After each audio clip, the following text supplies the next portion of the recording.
The Sooner Schooner is on hand. That means we are just moments away from Oklahoma playing host to Kent State. The Flash is looking for their second win of the season. Oklahoma hoping to stretch this out to 5-0, the fifth-ranked team in America. Kickoff just a few moments away. The 163rd consecutive sellout. A glorious day to be in Norman. Dave Neal alongside former Texas Longhorn running back Fozzie Whitaker. Morgan Uber down on the sidelines. We'll visit with her in just a moment. But Fozzie, let's go back 1 year ago. I mean, things were not looking good for this Oklahoma football team. There just seemed to be injury after injury. And well, here we are a year later. They're ranked 5th in the country, and they look like a team that certainly has a chance to compete for an SEC championship and beyond. What's going on right now? Yeah, ultimately, Coach Venables has brought in belief and confidence to this football team. That's been evident through the first 4 games of the season. You see ranked wins against Auburn. You see ranked win against Michigan. That's the type of Oklahoma team that Brent Venables wanted to field this year. Well, he certainly kept some important pieces from last year's team, brought in some new ones, including John Mateer, who was certainly a guy that was at the head of the list in terms of a Heisman Trophy. Well, he's going to be out for a while. How long, we don't know. Broken hand, suffered 2 weeks ago against the Auburn Tigers. It's about a month recovery. Something tells me it might be a little bit sooner for Mr. Mateer, but time will only tell. That means that certainly things will change in the quarterback room, but not having him, what does that mean? Yeah, he's been playing at an elite level. You talked about the front runner for the Heisman Trophy. He throws the ball extremely well, takes care of it, and then obviously utilizes his legs. He's a main part of the reason why Oklahoma is sitting undefeated right now. And here come the Sooners.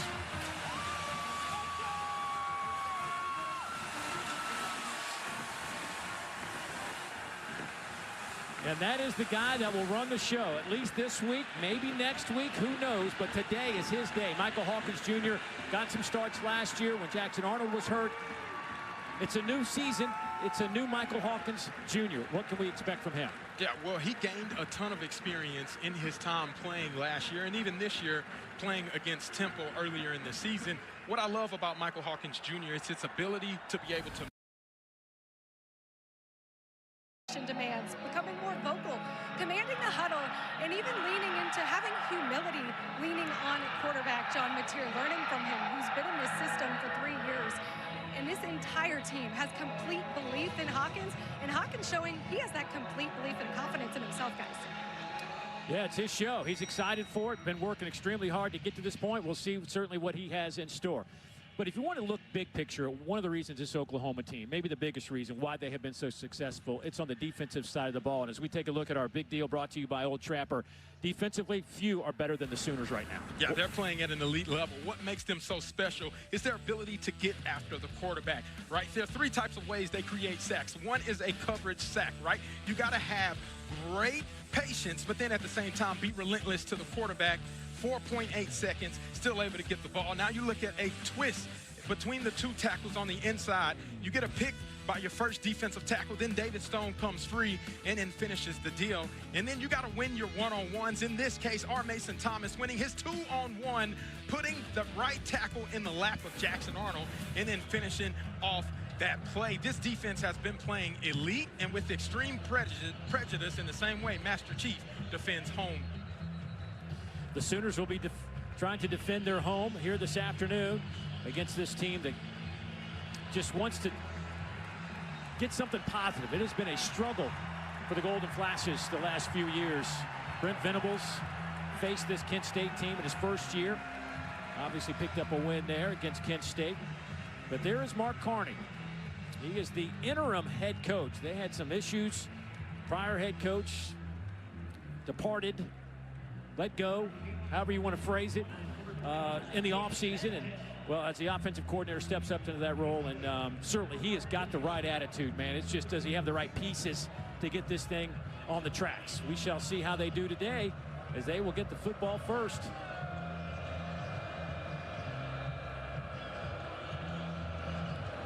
Kimbrough, Martin back to receive this kick. Oklahoma won the toss, they deferred. Tate Sandell, Squibber. There's Martin bringing it out. Martin gets it to the 15 and is dropped right there. So that is where Kent State will take over. And news for the Golden Flashes. Devin Cargman will get the start instead of Drew DeShields, who's had a pretty good start to this season. This was a late, we just found out about 30 minutes before kickoff, but Cargman's a guy out of Camden, New Jersey. Played last year, was their starter, but in the fourth game against Penn State back in late September, the second play of the game was stretchered off the field, ended up having hip surgery, is healthy enough, been practicing recently. So he is getting the start today. I mean, wasn't even on the radar when we were talking to coaches a couple of days ago. Maybe their radar wasn't on our radar. They will hand it off to Gavin Garcia. The little man at 5'7", 190 pounds getting that carry. Toby McKenzie, the first one there for the Sooners defensively. And Dave, you bring up Cargman having an opportunity to get his first start in over a year. It's probably not the easiest to go up against one of the best defenses in college football right now in the Oklahoma Sooners. Cargman did play a few snaps against Oklahoma back in 2022 when these teams met for the first and last time. Cargman, he will be dropped. That'll go behind the line of scrimmage, so give this Oklahoma defense another sack. That is the 17th of the year, coming off a 9-sack performance against Auburn 2 weekends ago. Yeah, and you're going to see the pick twist that we talked about. David Stone right there in the middle of it again with Grayson Halton to be able to stop and foil that second down attempt for Kent State Golden Flashes. Boy, talking to Brent Venables about this defense, his eyes just lit up. He just feels like he has got tools at every level.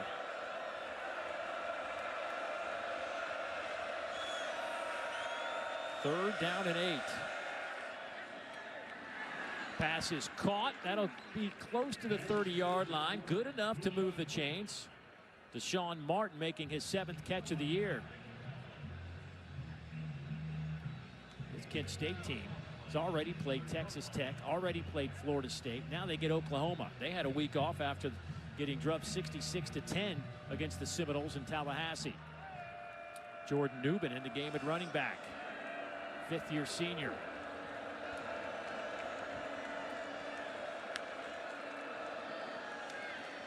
They'll hand it off to Newman and nowhere to run. He'll lose a couple of yards.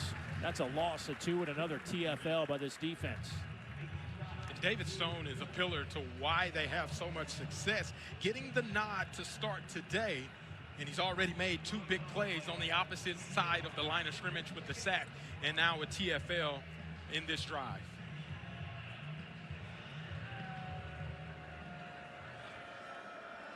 Kent State averaging just 18 points a game. That's 119th in the country.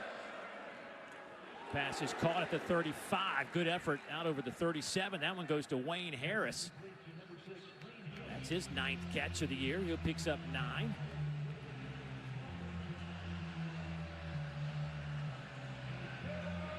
Dave, we got 3rd and 3 here. The previous 3rd down attempt, the Golden Flashes targeted going against the young freshman corner, Cortland Guillory. We'll see if that's where they go again to try to see if they can get a mismatch that they like.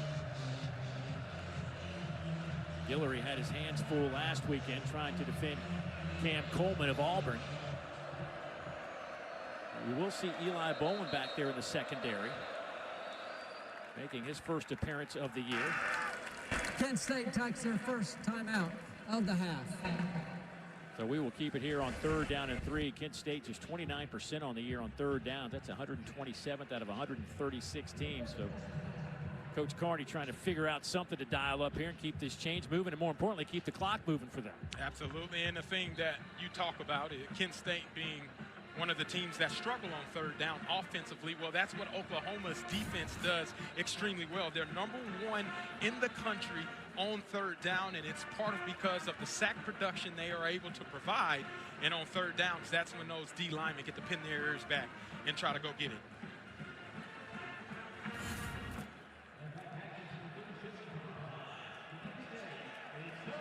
So Devin Cargman. There's Eli Bowen. Just talked about him. First appearance of the year. Started last year as a true freshman, but been out with a leg injury. Back in coverage on this possession as Cargman throws. That one is incomplete.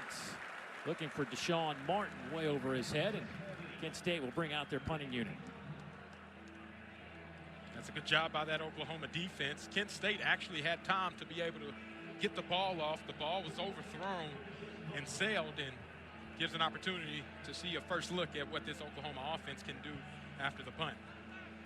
Isaiah Satania back to return this punt. He's returned 10 punts on the year, averaging just a little bit less than 8 yards, as long as 21. He will stand just inside the 20-yard line.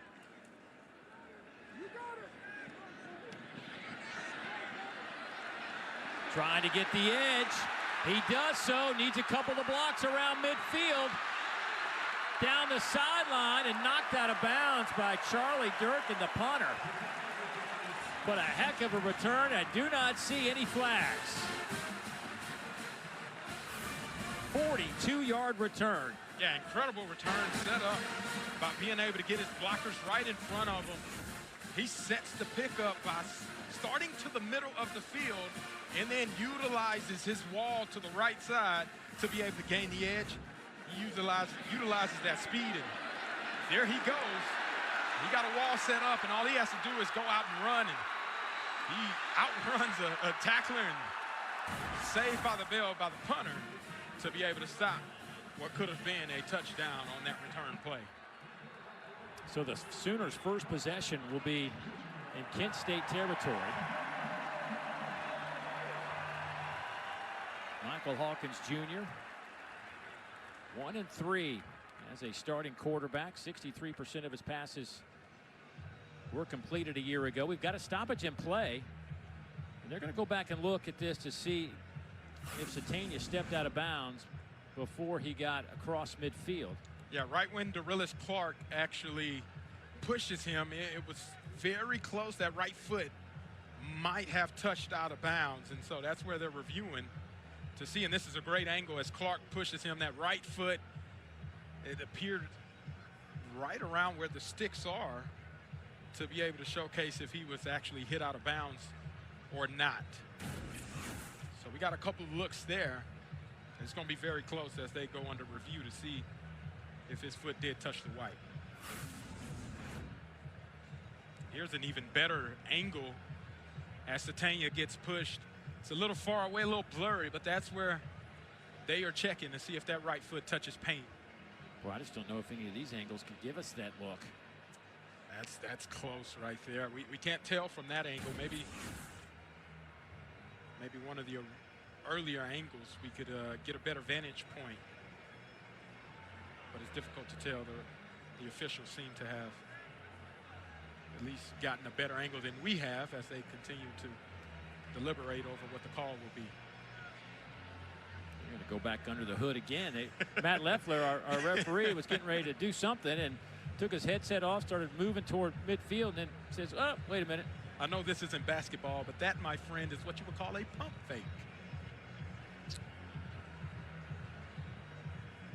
Okay, let's see what this is.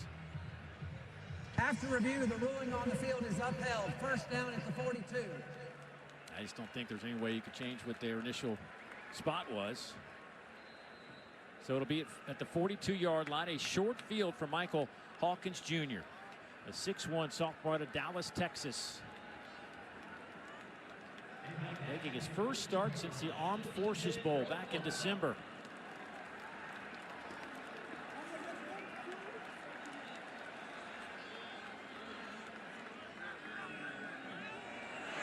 Big hole right off the middle for the freshman Tory Blaylock. He picks up a dozen and a first down. I expect to see a good dose of him. This run game has struggled a little bit with the running backs producing at the level the coaches want to see them at. Expect that to be a focal point against Kent State today. Blaylock splits out wide to the near sideline. Now he comes back in motion.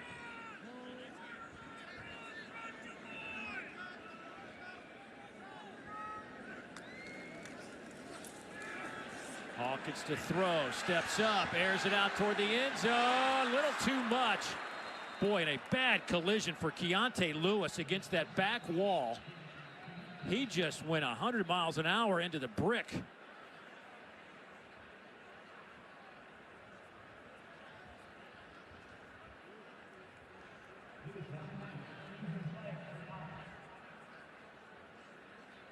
Boy, that was a bad collision.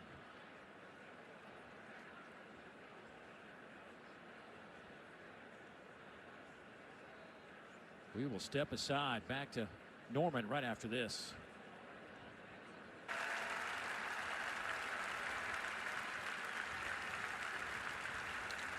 Keontez Lewis being loaded up into the medical cart. The entire Sooner team making their way over. Just a scary moment as Keontez Lewis trying to make an effort in the back of the end zone to catch the Michael Hawkins throw. His momentum carried him into that brick wall and just struck it going full speed and hit it very awkwardly.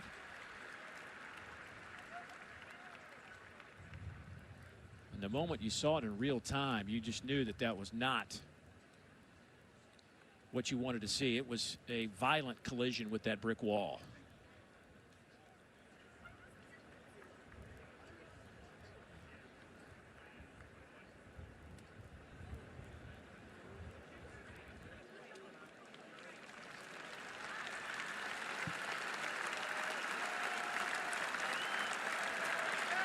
Well, we've got Morgan down on the sidelines. I'm sure she is gathering as much information on the situation as she can. She'll give us an update when she gets some more information, and we will certainly keep you posted throughout the game today on the status of Keontez Lewis. Man, now Fozzie, you know, as a player, your teammate, I mean, even Kent State, I mean, having to watch that. How do you get it back? How do you even just focus on the task at hand? Yeah, it's tough. You lose momentum, obviously, after the big punt return. And you never want to see your friend go down in that manner, your teammate go down in that manner, but you got to find a way to flip the switch. And that's exactly what football is, right? You have ups and you have downs. You hope the best for Keontez Lewis, but they got to try to find a way to still win this game by any means necessary. Looking at a 2nd down and 10 now. Hawkins takes it himself. There was a hole for a moment that closed quickly as Mason Maddox did his job on that defensive front. A redshirt junior out of Aurora, Colorado, transferred in from Colorado. Yeah, design quarterback draw there. Mason Maddox does well, not moving past Michael Hawkins and getting a nice stop to set up a 3rd and long for this Oklahoma offense. Giovanni Gibson on the field wearing number 11. Good to see him, a transfer in from Arkansas Pine, but in the spring before an injury was certainly putting on a show. This pocket collapses for a moment. Hawkins throws to the end zone. Caught. Touchdown, Oklahoma. Isaiah Satania comes up with the reception, but how in the world did Hawkins get that pass off as Mason Woods was hanging on him?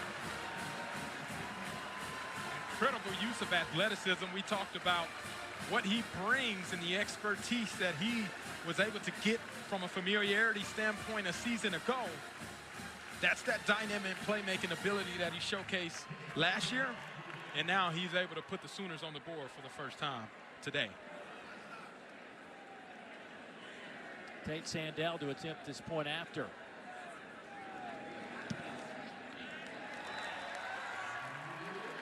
He rips it through the uprights, but Michael Hawkins Jr.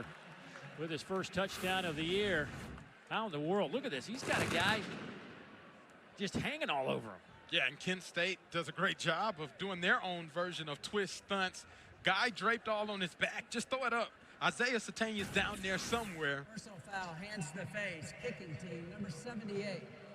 15-yard penalty, try down.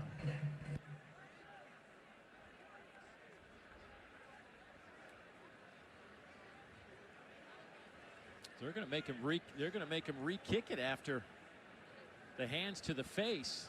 They'll spot it back at the 18-yard line. Actually spot the football on the hold will be from the 26, so you're looking at a 36-yard extra point. But what we saw from Tate Sandell in warm-ups today, this is a 58-degree sandwich for him.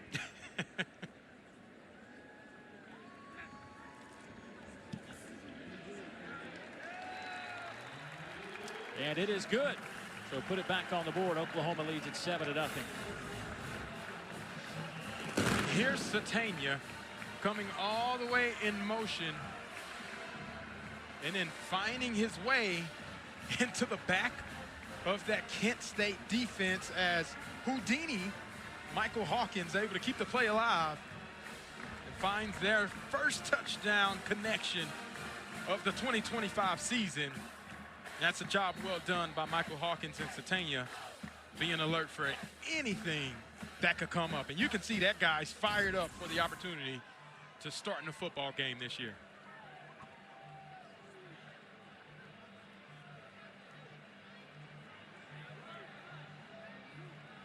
So a good start for Oklahoma. Team that's averaging over 31 points a game, 11th in the conference. 430 yards of total offense, top 50. DeReal Clark and Kimbrough back there now.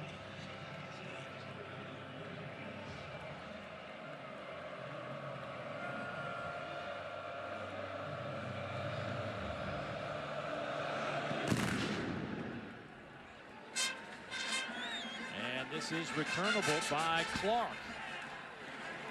Clark has had a kickoff return for a touchdown this year in the opener. This time snuffed out around the 20-yard line, and that's where Kent State will take over.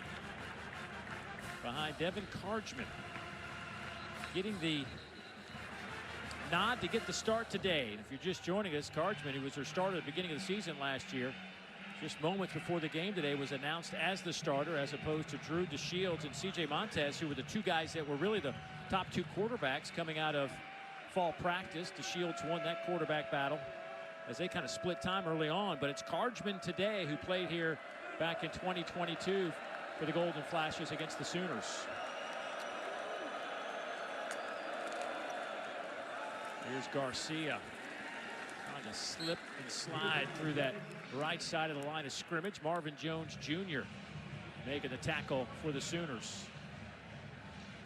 And for Kent State in this offense to have a chance, you got to be good on first and second down, because where Oklahoma feasts is getting you in third and long situations defensively. So you got to be smart and be able to pick up yardage on first and second down.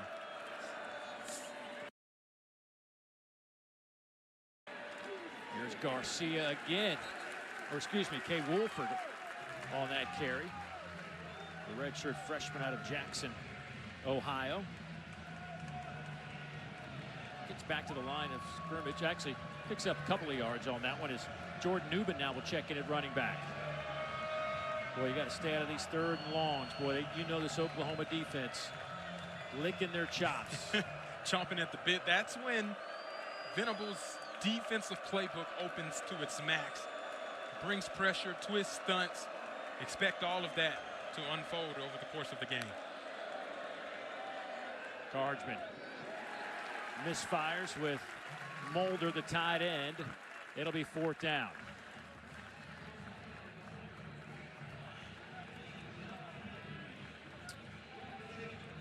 Coach Venables' defense holds again. And they'll send Isaiah Sategna back to return this punt. Sategna had a 42-yard return the first time he got his hands on the football. Also has a touchdown catch.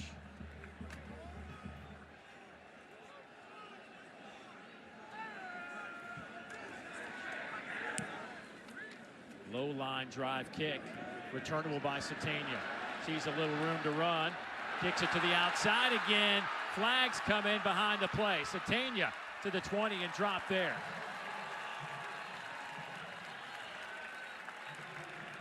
Another great return by that Oklahoma return team, but whenever there's yellow laundry on the field, that typically means it's coming back.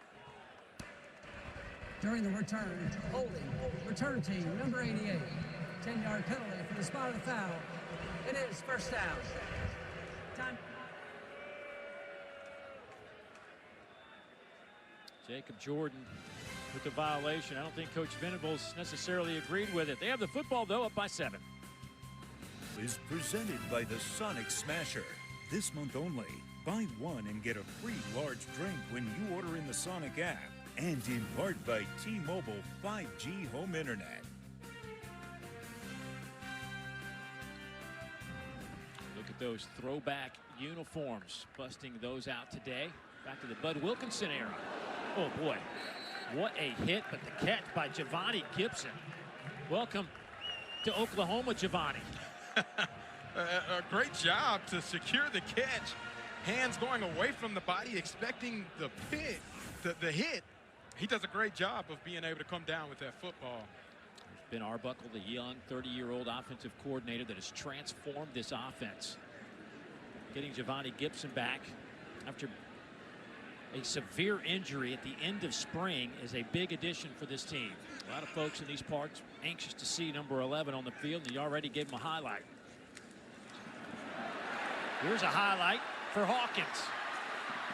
Inside the 30, out of bounds around the 25. They'll spot him at the 23, give him 27 yards. Rollison there to make the play. Yeah, you see this play. Jared Kennett does a great job of lead blocking out in front. And then Ben Arbuckle calls on Michael Hawkins' game, which is to be able to utilize his legs.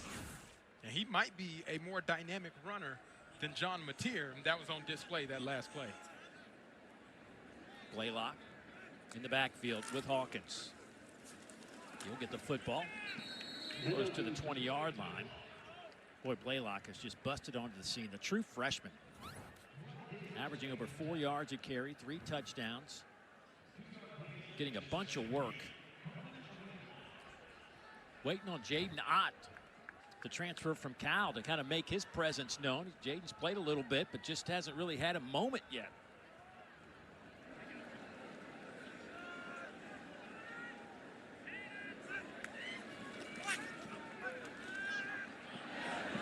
High throw, incomplete. A little too much on it. Driving to hit Ivan Carrion, the sophomore out of Odessa. Yeah, you see that pass just sails slightly high on Michael Hawkins Jr. out of the reach of Carrion, and now sets up 3rd and long for this Oklahoma offense.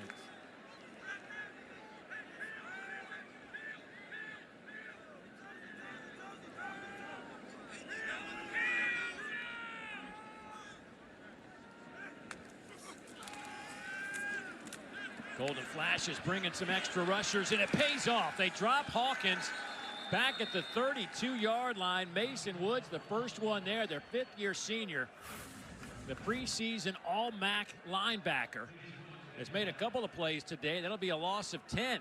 Yeah, and you can see a 3-man pit game, similar to actually what Oklahoma does so well. This Oklahoma offense obviously got a dose of their own medicine by way of Kent State for a huge stop on 3rd down. So here is Tate Sandell. This will be a 49-yard attempt.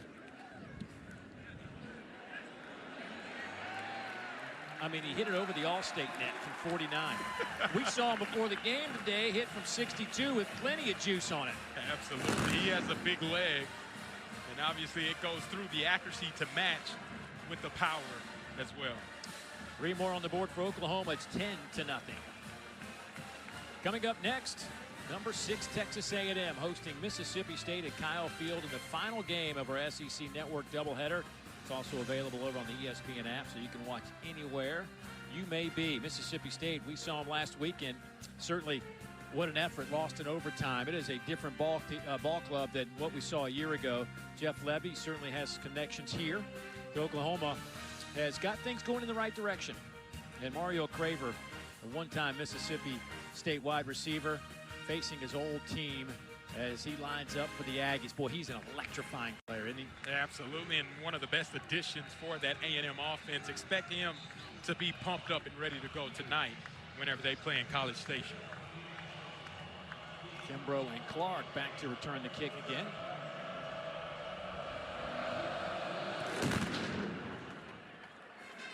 Sandell will boom this one through the back of the end zone, so out to the 25-yard line. Kent State did pick up a first down on their opening drive of the game, bringing out their last possession. And we'll see how they can try to find some kind of weakness in this defense, but I don't know if it's there. Yeah, a lot of teams have been trying to figure out that process. It hasn't gone well for the previous 4 opponents for this Oklahoma team. Giving up just 9 points a game, less than 90 yards rushing, less than 120 yards through the air, 207 yards of total offense allowed by Oklahoma. The numbers are just staggering. 4-man rush. Pass is dropped at the 32-yard line. J.J. Etheridge was there to make a play.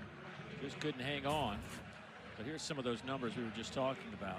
The one thing that jumps at you, though, no turnovers. The only team in the FBS that has yet to create a turnover. Now, Brett Venables said there's been a couple of opportunities that we let get through our hands. But still, it's something they talk about. I mean, they got to turn the corner, flip that page. Yeah, it's been a couple of plays. I'm thinking about Auburn. Peyton Bowen and Kendall Daniels both had their hands on footballs, just weren't able to come down with it. That's been a focus of theirs. Left side. Kimbrough on that carry.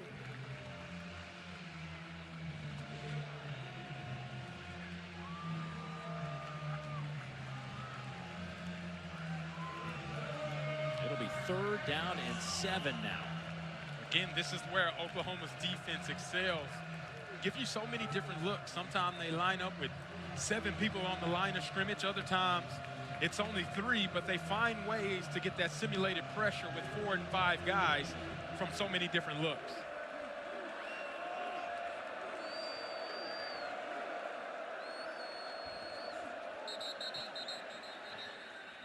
There is a flag down. It looked like Oklahoma was going to bring some pressure and decided to back Before off. the snap, false start, offense. Number 78, 5-yard penalty. It is 3rd down. That's their 6'8", 320-pound left tackle, Tyler Meadows. Playing high school ball this time a year ago. Now he's playing right here at OU Memorial Stadium against the Sooners, ranked 5th in the country. I don't think he saw a defensive front like this in high school. Not quite.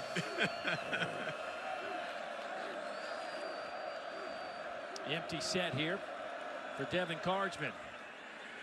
He'll swing it out to Wolford on the far side. He'll only get a couple of yards. Bodies go flying into that Kent State bench area. Kendall Dolby, the first one there. So if everybody can get up and get to their respective benches.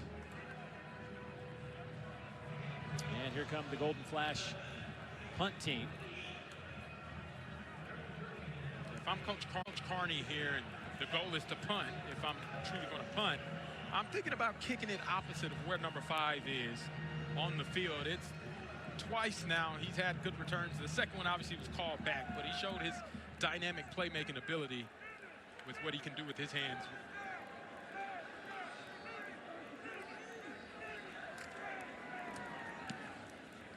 Low line drive kick that's going to take a couple of Kent State bounces. That's a way to keep it out of Satania's hands.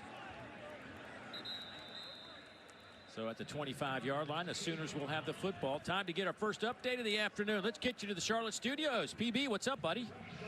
Well, Dave, we got chaos right now after Alabama converts a 4th and 7. Ty Simpson, watch this play. Whoop! Who you going to find? He's 18 now. Ryan Williams, that's a touchdown. It's tied at 7. And then DJ Lagway, there was a twinkle in his eye, they said this week, finds Dallas Wilson for his first career touchdown. Gators chomping up 10. Wow. Interesting. Desmond Howard quickly called the Gators for a win today on game day. Didn't hesitate with it. Playing at home. They're playing well right now. That carry by Torrey Blaylock. Picks up 5. This is a part of the game offensively I think Oklahoma wants to get some confidence today, and that is just running the football with some consistency, picking up 4, 5, 6 yards. It's been a little bit of a struggle for them. Yeah, efficiency is the key word. Staying ahead of the chains is how that run game will be utilized throughout the course of the season. 4-man rush. Canick, the tight end, who's just been fantastic. Cordoba making the play, but that'll be a first down for the Sooners. Kanak might be one of the greats. So we talk a lot of these quarterback transfers and whatnot, but Kanak, to me, a guy that spent 3 years playing defensive ball. 2 years ago, had over 60 tackles from a linebacker spot. In the spring, they moved him to tight end and leading the country, leading all tight ends in the country with over 300 receiving yards. Truly impressive, Dave.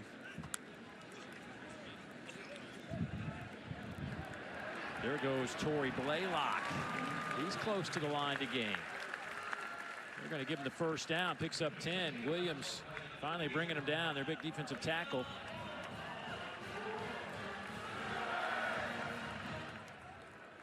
Blaylock at 5'11", 200 pounds out of Humble, Texas.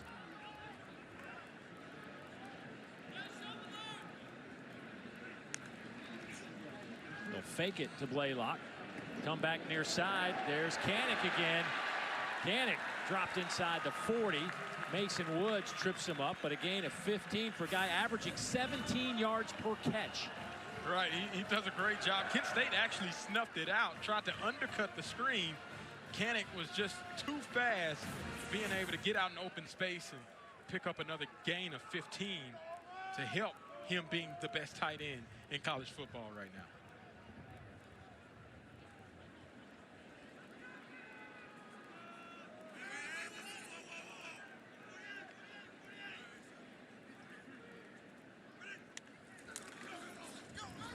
Blaylock off the right side.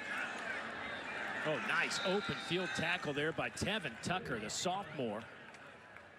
A loss of 2 on the play. That is big time by old number 13. Yeah, Tevin Tucker read that play from the jump. Didn't hesitate, triggered, kept leverage, and obviously forced the TFL on that. And that's how you want to see this aggressive defense play for Kent State and try to get Oklahoma's offense playing behind the chains.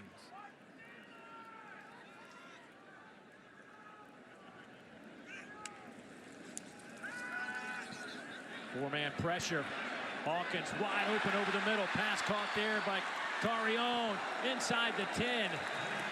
They'll spot him down at the 8-yard line, but a gain of 32. Yeah, it's a dig concept. Carrion all the way on the outside running the big dig route. Nobody in 10, 15-foot radius of him being able to secure that catch, and Hawkins delivers a strike and takes advantage of that, pick up a first down. There's his proud papa, Michael Hawkins Sr. Handoff to Blaylock. Cordoba making that play. Looks like Mr. Hawkins could still line up and play some football. Yeah, he looks like he's pretty good shape right now. That is the end of the first quarter. Play like champions. Oklahoma has done that right out of the gates here in 2025. They lead 10-0. Back to Norman right after this.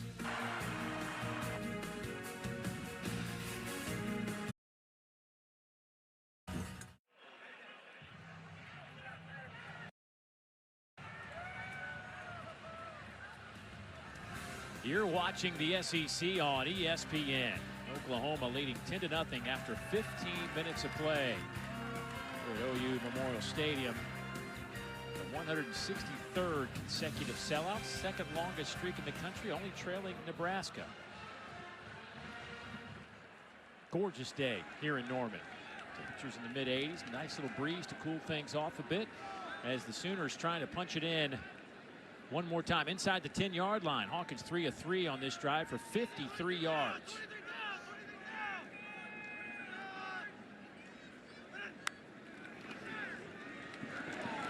They will hand it off to Blaylock. He is hit there by Mason Woods. Woods with now over 30 tackles this year.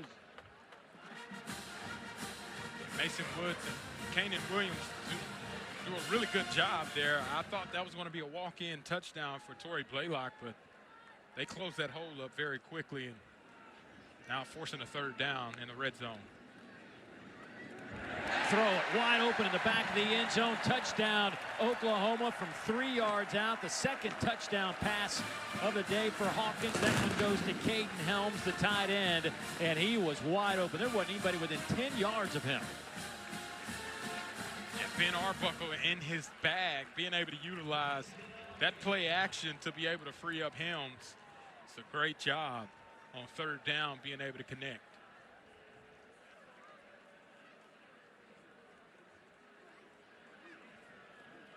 Sandell's point after is up and good, but now 17-0. You're going to see these linebackers so enthralled with the run. And Michael Hawkins Jr. go right behind them. Touchdown, Helms, and the Sooners up by 17.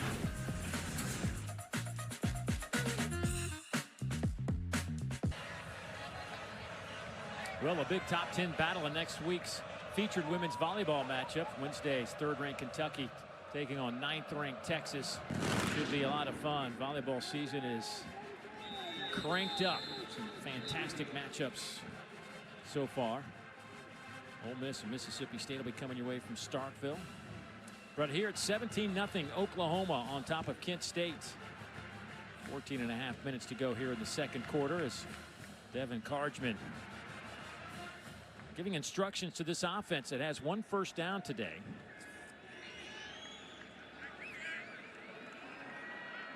Gavin Garcia will be your running back. Mark Carney took over this team for Kenny Burns. Cargman lofts it up and a little too much for his intended receiver, Cade Wolford.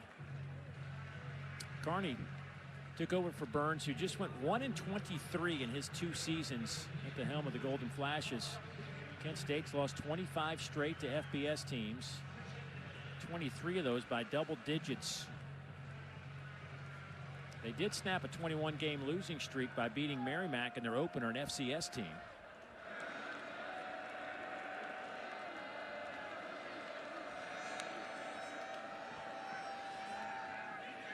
Pass caught there by Wayne Harris. Nowhere to go for Wayne the moment he caught the football, surrounded by 3 Oklahoma jerseys led by Kendall Daniels.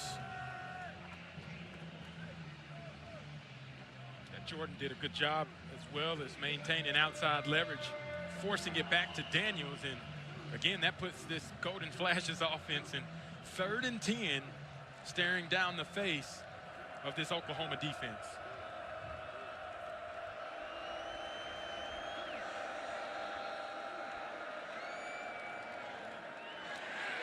And dropped.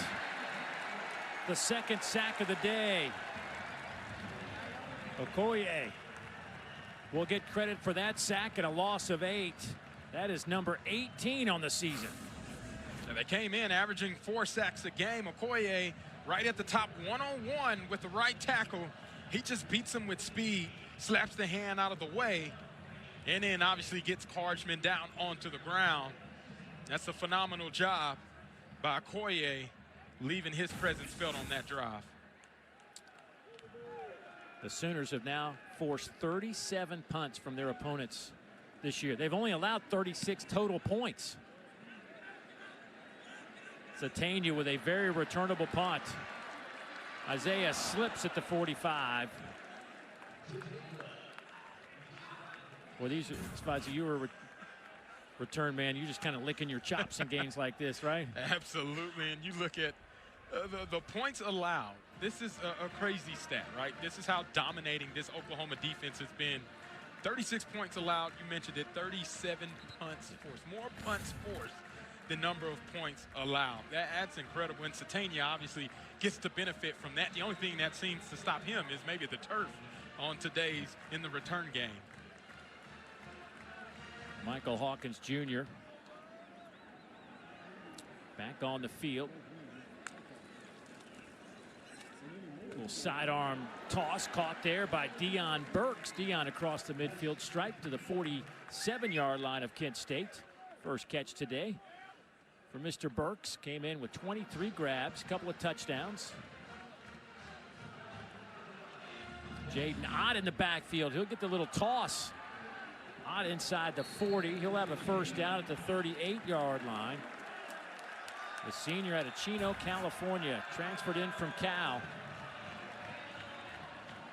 Get a nice ovation from the crowd. He's a dynamic player from Cal. Obviously went through some injuries, banged up a little bit in fall camp. Got some burn, some against Michigan. But now we're getting to see him in this drive. Already picked up a first down. Here's Ott looking for some room. Has it.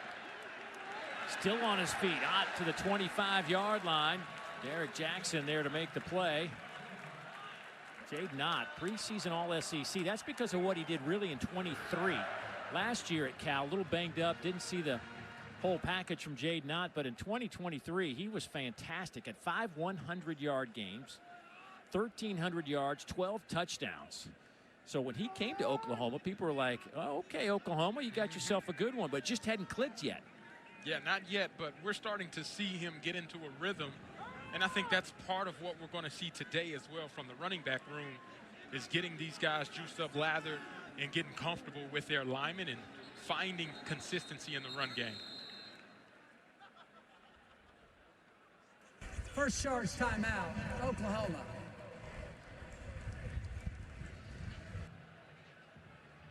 So Michael Hawkins Jr. looking very comfortable running this offense as Oklahoma leads 7-0. Let's go downstairs, visit with Morgan. On that first offensive series for the Sooners, we saw wide receiver Keontez Lewis collided with the wall. It was very somber for both teams as he was carted off the field. And guys, no official update right now from Oklahoma staff on where he is or how he's doing. Thanks, Morgan. And as soon as we get some sort of word, we'll pass it along.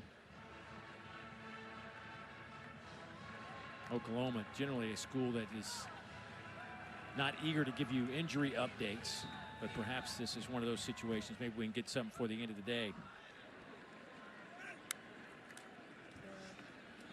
Oh, heck of a play. They went with Deion Burks on a reverse, and that thing was blown up.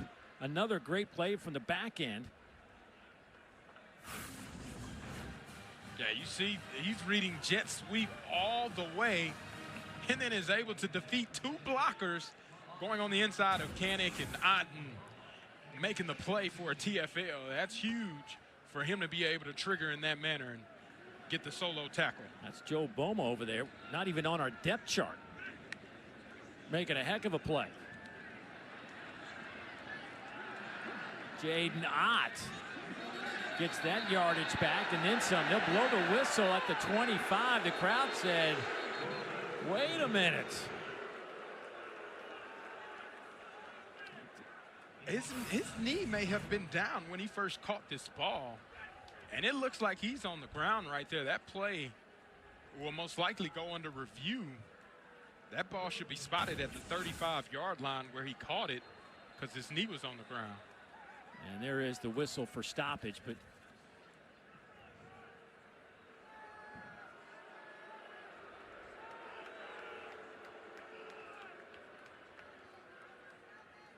The previous play is under further review.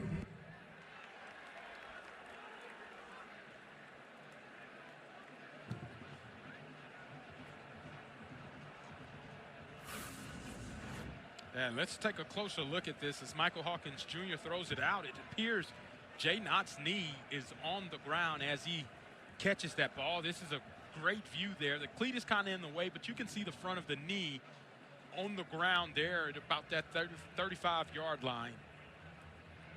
And one more look. Knee is down, possesses the ball. I believe that play is going to come back and be called dead at the 35. That would wipe out 10 yards worth of field position. And instead of third After and 10. review, the receiver's knee was down at the 35-yard line. It'll be third down at that spot.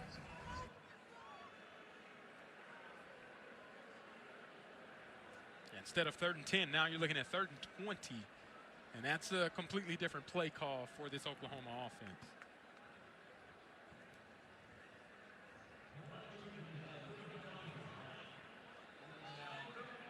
ball spotted back at the 35-yard line. Oklahoma 2 of 3 on third downs, but they haven't faced one that needed to gain 20 yards. Hawkins flips it to Ott. Ott with a stiff arm, stays on his feet to the 20-yard line. So maybe now possibly think about a 4th down opportunity, as he'll pick up 15 yards.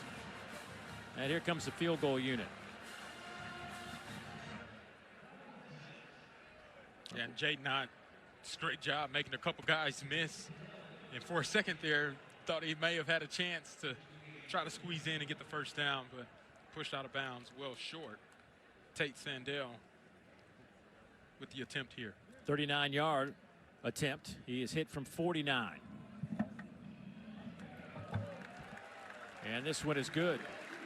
Tate Sandell now 8 of 9 on the season.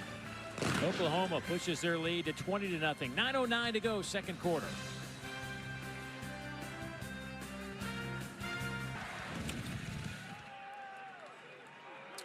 Thanks, PB. And I remember Vanderbilt in that game back in the first quarter fumbled. I think it was inside the 10-yard line or close to the 10-yard line, driving for another touchdown. They have not afraid to go into Tuscaloosa. They're just not afraid with Diego Pavia. He provides a completely different level of confidence for that Vanderbilt team, and they're playing like that. We saw last year what that type of confidence can produce. And they were the more physical team a year ago. They seem to be trying to repeat what they did in Vanderbilt now in T-Town this year. 20-0 here. Oklahoma out in front of Kent State.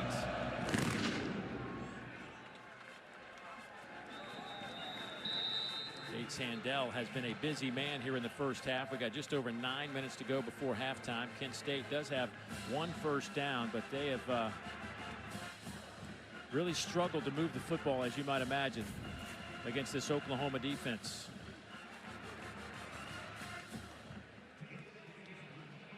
That last drive ended in a sack. Loss netted minus 8 yards. Jordan Newman comes in at running back. Transfer in from Minnesota. Throw here, quick slant, pass is caught. That's Deshaun Martin. He's dragged down out over the 45, and there's a 21-yard pickup for the Golden Flashes. Yeah, and a great job using an RPO to their advantage. One-on-one matchup. Martin gets the likes of the DB and takes that inside slant. He almost broke free for an even bigger gain if he wasn't tackled and brought down.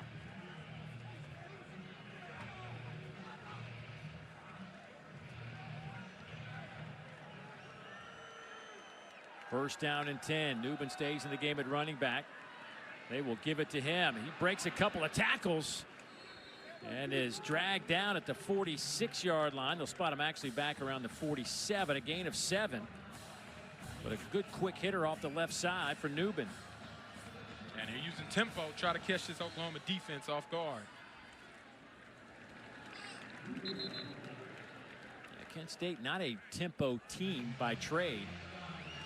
Trying to pull out all the stops here, catch Oklahoma a little bit on their heels. And 3rd and 1, this is what I mentioned earlier, is you got to be good on 1st and 2nd down and put yourself in manageable situations on 3rd down if you want to try to slow down the rush defense of what Oklahoma does so well. This is where they want to be in 3rd and short situations. Mark Carney. This goes with a straight dive play, and it works out well. Pick up the first down. Their best drive of the game here with 7.5 minutes to go before the half. Mark Carney, the head coach, a former OC for the Golden Flashes, played quarterback himself at Fordham. Played under Dave Clawson, who was a very successful head coach at Wake Forest until stepping down a couple of seasons ago. Enjoyed talking with him this week. Boy, high energy, positive guy. Yeah, in the situation he stepped in, he's done a great job trying to lead this team. High throw, pass is caught inside the 30, close to the 25-yard line. That's Christian Berry going up high and picks up 13. Yeah, great job by Berry. Up and over, and he even finds a way to secure the catch and take the hit and pick up another first down. This Kent State Golden Flashes offense starting to show signs of life here in this second quarter on this drive.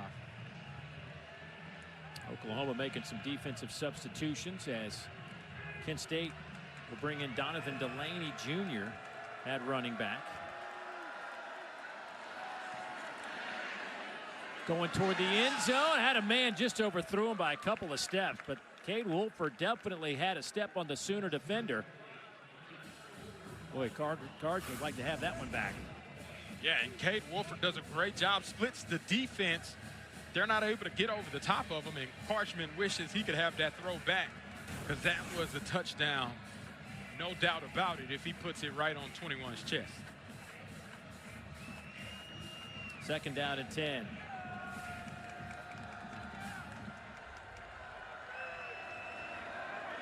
Kimbrough lines up in that pistol formation, now slides to the right. They will give it to him and nowhere to run. He is met right there in the hole by R. Mason Thomas, a loss of 3.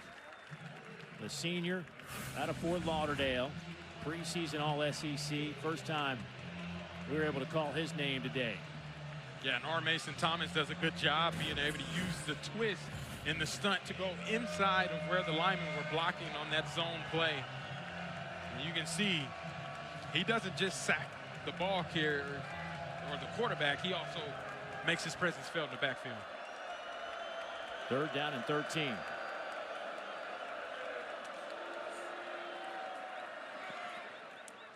Pass is a little bit low, but they'll say it's caught right around the 20-yard line. That'll be a few yards shy, about 4 yards shy of that first down line. Wayne Harris on the reception.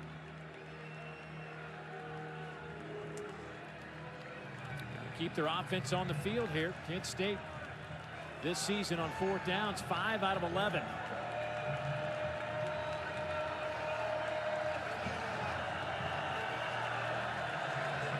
Mark Carney says, hey, what the heck, let's do it. Well, they found some success. Be alert. I bet this is Cade Wolford territory to get the ball here on 4th down.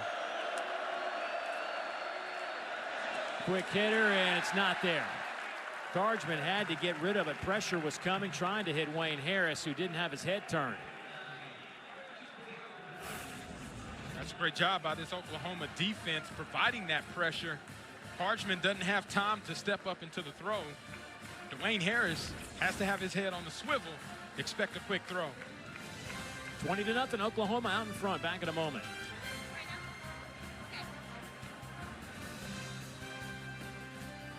It's going to be a wild ride. I don't know that there is a clear-cut type dominant team right now. You could throw a hat over a bunch of them.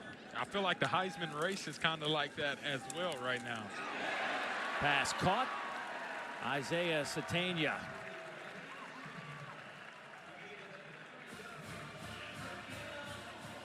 The transfer in from Arkansas. Boy, been a great addition after 3 years in Fayetteville for the Sooners. First year in an Oklahoma uniform.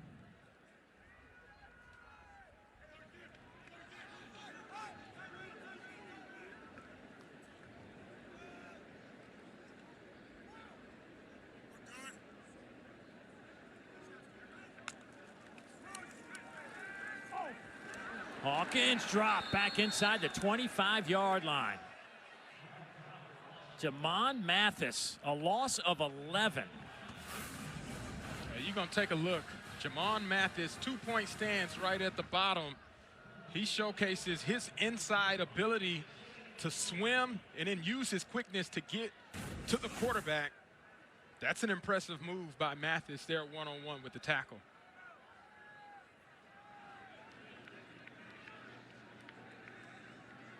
Brings up a 2nd down and 21. Ott in the backfield alongside Hawkins. He'll stay in to protect. Hawkins sidearm sling. Oh, what a throw. Hits Satania. How about that little seed from the side? You know, we hear so many people talk about Patrick Mahomes doing the sidearm throw. Not saying Michael Hawkins is Patrick Mahomes, but that was an impressive throw, and Satania being able to corral that in. It's a big pickup on 2nd down to put them in 3rd and short. Gain of 20, so 3rd and 1.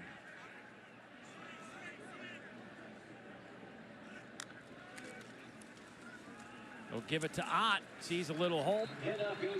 Falls down around midfield, and that'll be a first down for the Sooners. DJ Barnes came slicing in to trip him up, but not before Ott does what he needed to do. It's a great push by that Oklahoma offensive line, being able to create that hole and picking up that first down comfortably.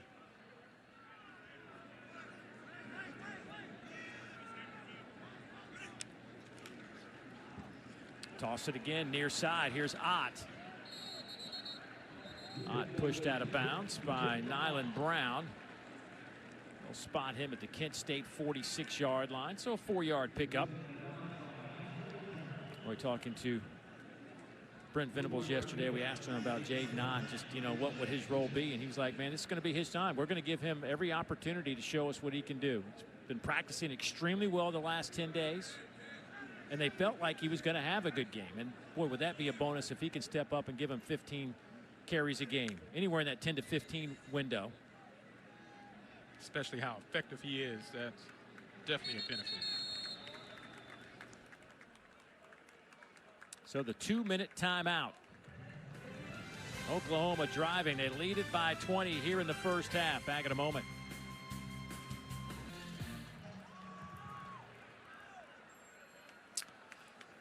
That hurts. Can't wait for the James Franklin post-game presser. Handoff goes to Ott, dancing around. He's inside the 40. I mean, that really is a shocking result. I mean, that's about as shocking as anything you can hear amongst the Power 4 schools.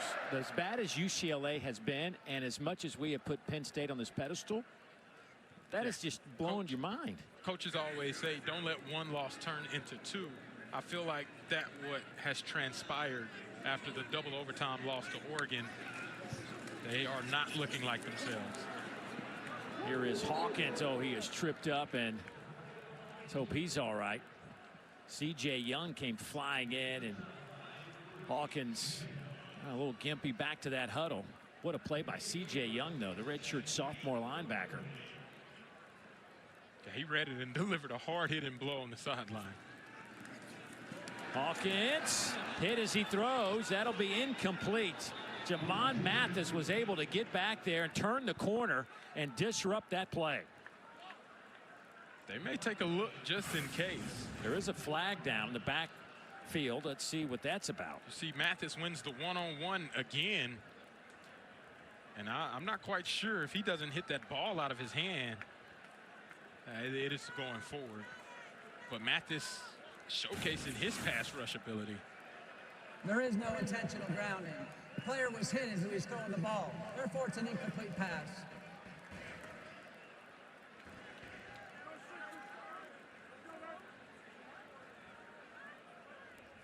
Jamon Mathis looks a little gassed heading to the sidelines. So the Golden Flashes will substitute here on a 3rd down, and let's call it 8. Ott in the game at running back.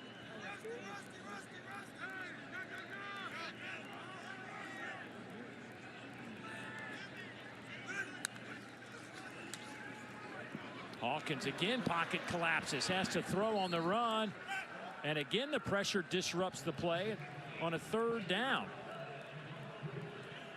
Mason Maddox was the one that got back there disrupting some stuff. Yeah, Mason Maddox provided the pressure. That's a coverage sack, or I wouldn't even call it a sack. It wasn't a sack, but that's on the coverage of the defense, being able to get the ball held in Michael Hawkins' hand and having to force it out of bounds, trying to aim for a one-on-one. Here's a 55-yard attempt from Tate Sandell. He's hit twice already today. Can he make it 3 straight? Yes. 49, 39, and 55 for Tate Sandell. And that is a new career long. He had a 54-yarder last year. The transfer in from Texas San Antonio has been a real weapon so far for Oklahoma.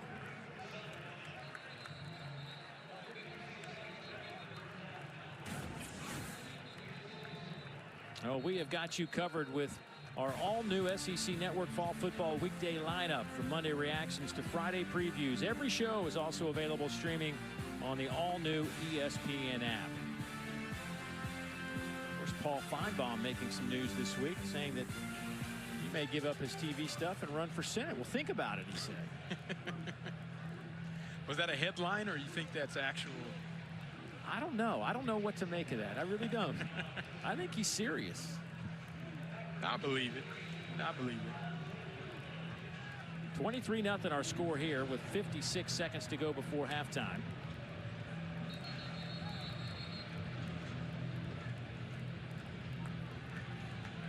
Michael Hawkins Jr. 11 of 15, 143 yards, 2 touchdowns. Oklahoma's put up 214 yards of offense. They've rushed for 71, thrown for 143.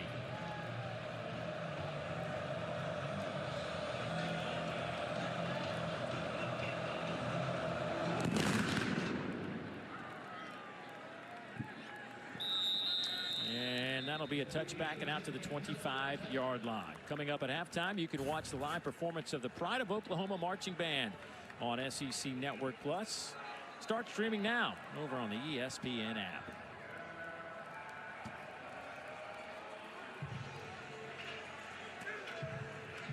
A couple of timeouts for Kent State, 2 timeouts for Oklahoma.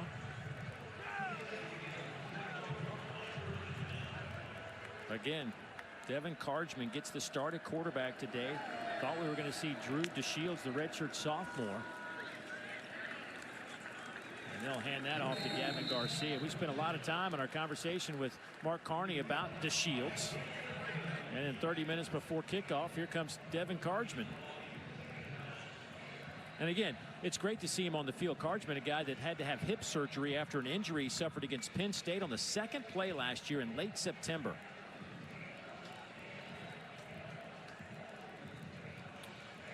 How about the flow? Solid. A1, I like it. Cargman out of Camden, New Jersey.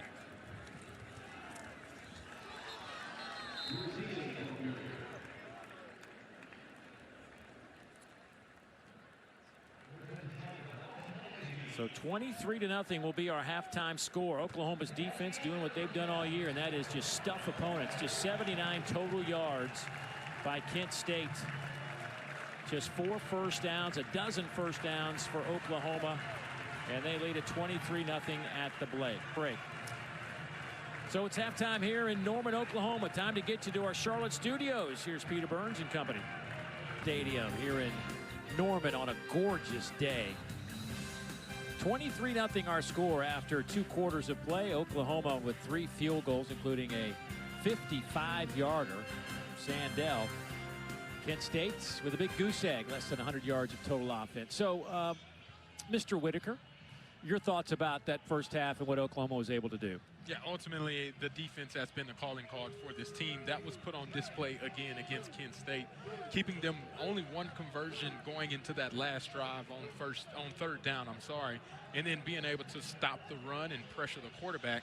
That's the recipe for success for them to continue to have success as a team and do what they have done all season long.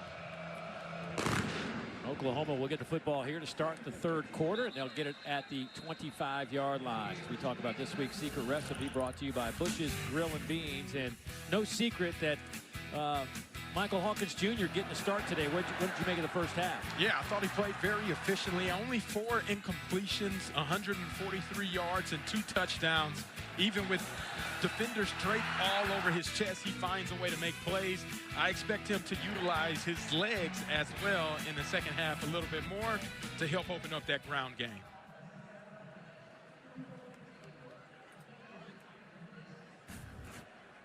Well, I couldn't hear our white hat, Matt Leffler, but just said personal foul against Oklahoma after that kick. Didn't get a number or even what the personal foul entailed, but it'll back the football up to the 12-yard line.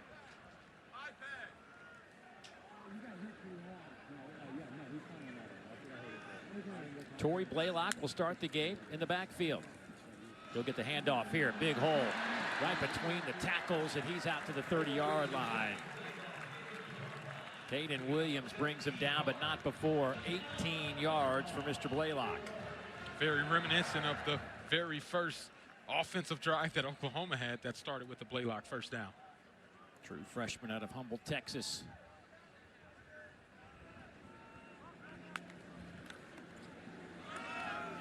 I'll give it to him again. Not much happening here. Maybe a yard. Blaylock certainly has come onto the scene. You don't see many true freshmen get as many snaps as he has, especially for a top-5 team. But talking to offensive coordinator Ben Arbuckle, he described him as just a highly detailed, mature beyond his years freshman.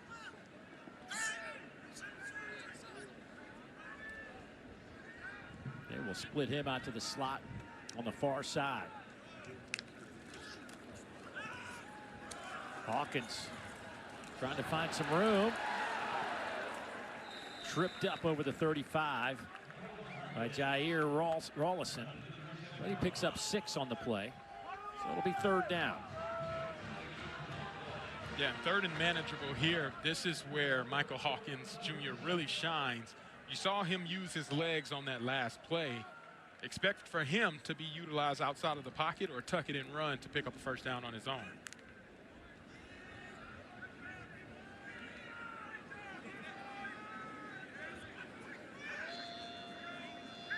Blaylock, 9 carries, 50 yards, averaging 5.6 per carry. He'll stay in, now slips out of the backfield, but the pass is caught out over the 40-yard line. That one goes to Carson Kent, and that'll be good enough for an Oklahoma 1st down after a gain of 6. Yeah, you see he's comfortable in the pocket. Kent finds that soft spot in the zone against Kent State, ironically, and picks up a 1st down for this Oklahoma offense.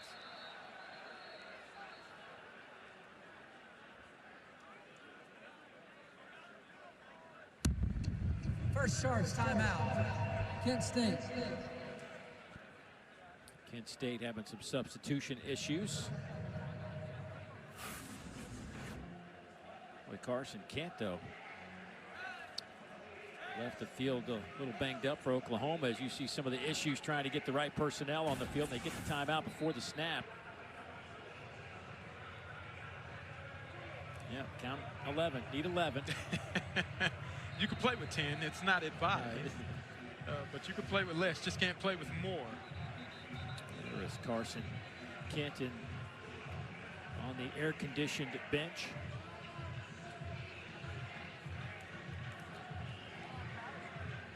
Still no update, by the way, on Keontez Lewis, the young man who early in this game ran into the brick wall in the end zone and had to leave on a stretcher.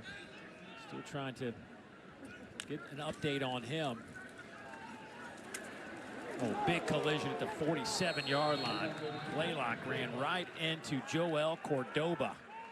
Could hear that collision up here in the press box.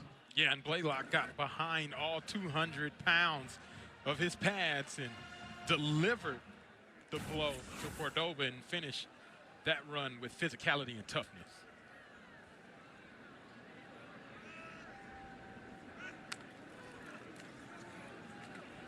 Blaylock to the 46. Campbell brings him down. Good effort from the defensive end, the 5th-year senior who transferred in from UCLA, as Jay Knott will now replace Blaylock in the backfield. I feel like this offense is yearning for one of these running backs to bust a big one as they're due. Another little sidearm sling from Hawkins, trying to hit Deion Burks.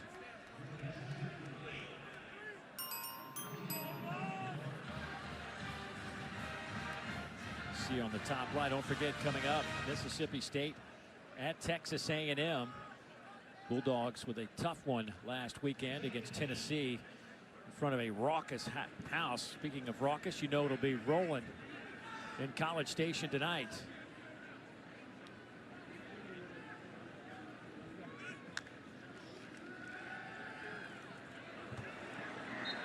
Boy, Hawkins is throwing a lot of these passes from down low, and that one just kind of sailed on him again. Yeah, his feet weren't set in the pocket. I'm not quite sure if he thought he was seeing pressure in his face. But he tries to throw that ball off balance on that last throw. It's wildly inaccurate. You see his feet he's not able to step into it how he wants to with the pressure in his face, and that leads to the ball just being overthrown and inaccurate. 3rd down and 10. Creates some space. Again, slings it. This one almost picked off. That is Joel Cordoba back there. Had his hands on it, but well behind the intended receiver. Now it's 4th down, but there is a flag back on the OU logo.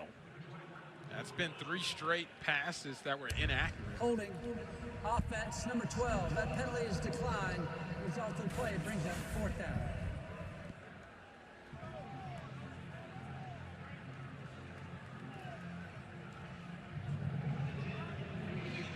So for the first time today, we will see Grayson Miller back to punt.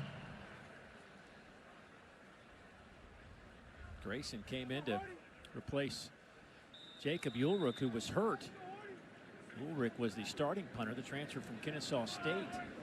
But Miller has, once he's taken over, has just been punting lights out. End over end, and that one is out of bounds around the 10-yard line. And a nice punt there. So Kent State will have the football, down 23. Back in a moment. Team.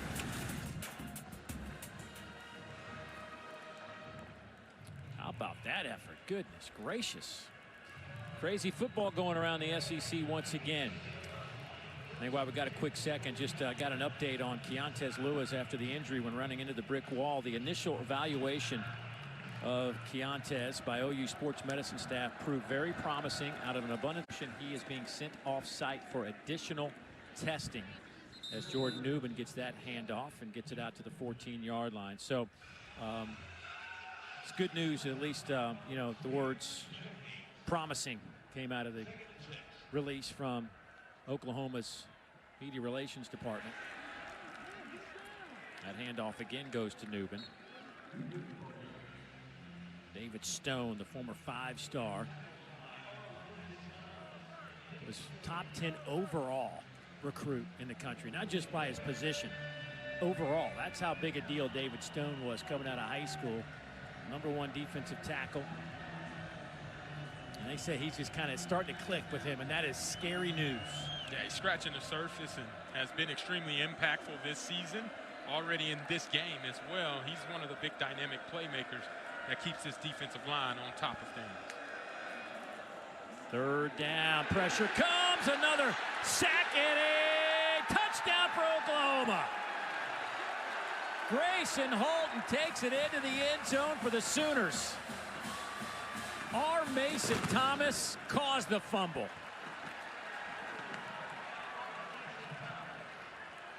There is a late flag inside the 5.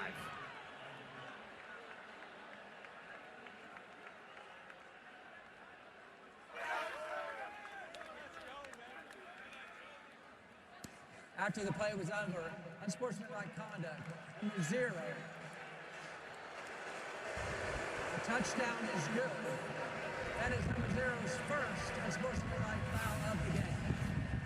And the first takeaway this season for the Sooners comes on a defensive score. Yeah, and there you see R. Mason Thomas just beats the tackle. The tackle doesn't even have a chance to get out of his stance.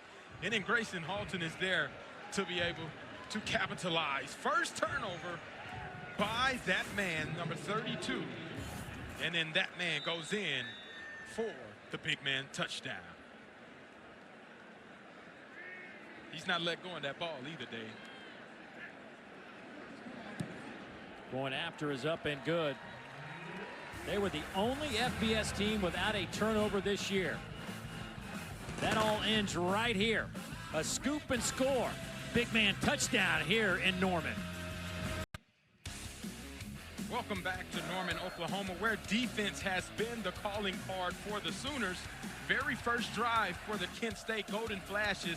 resulted in sacks, and that's where this defense has been so great, is providing pressure on the opposite line of scrimmage. And then you see here the very first takeaway for this defense, and it's spearheaded by R. Mason Thomas, and then accentuated with a punctuation mark by Grayson Halton in the end zone.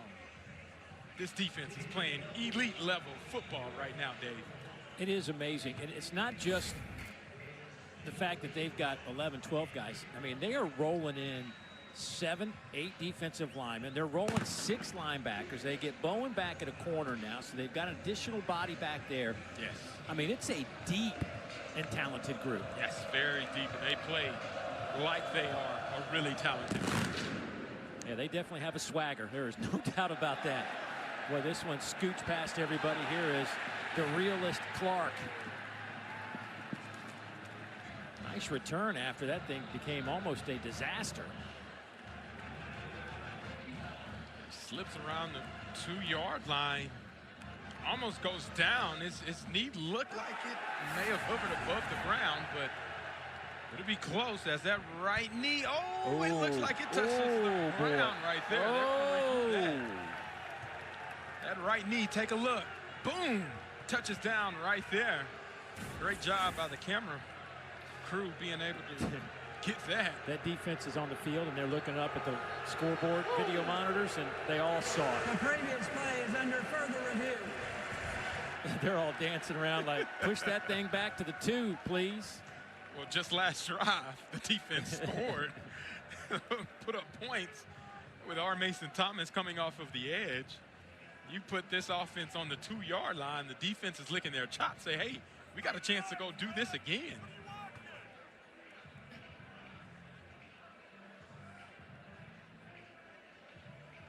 Derillis Clark just slips as he's trying to possess the ball. It took a funky hop. Wasn't able to judge it and stay in front of it and try to plant his feet in the ground, and that right knee goes down right around that 2-yard line. It's another great look at it right there.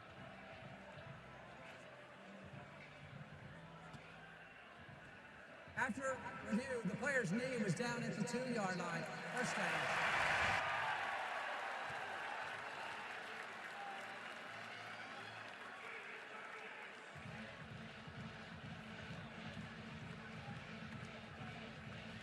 Boy, defense is thinking right here, can we score again? That's the immediate thought.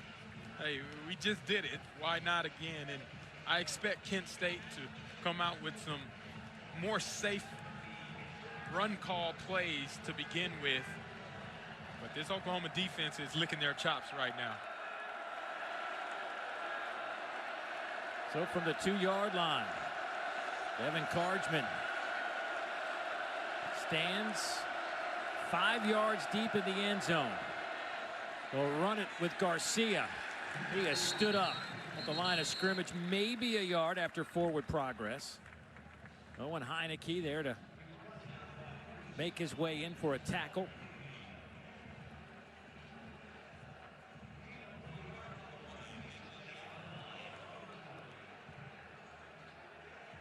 They pick up a yard there, but for Kent State to have some breathing room, they got to try to get a first down, which has been a hard task to come by, especially backed up in your own end zone.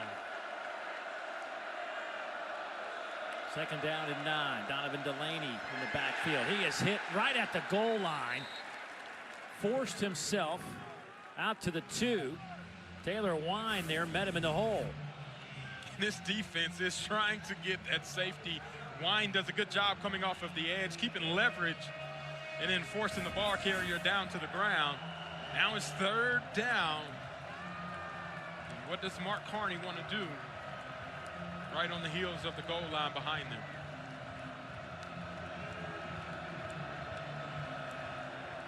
Jordan Newman now checks in at running back.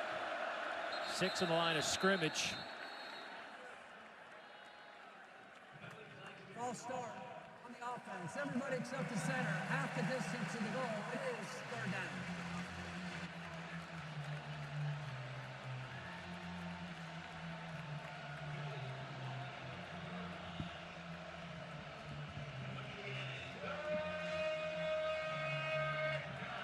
if you have many plays on 3rd down and 10 from the 1.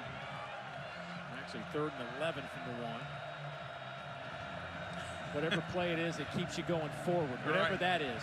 Get out of the end zone, immediate goal.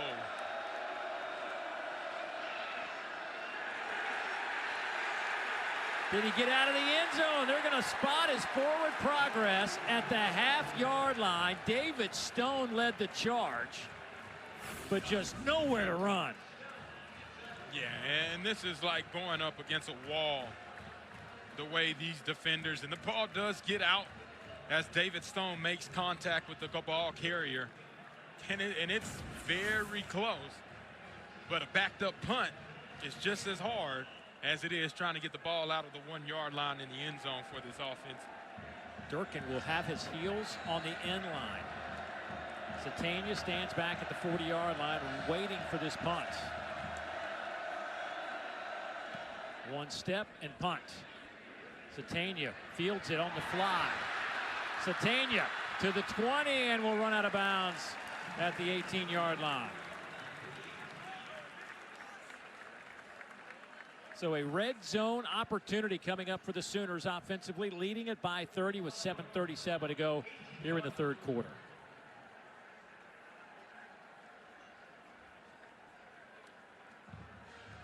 I tell you what, of all the things that, you know, you watch it on tape this week, getting ready.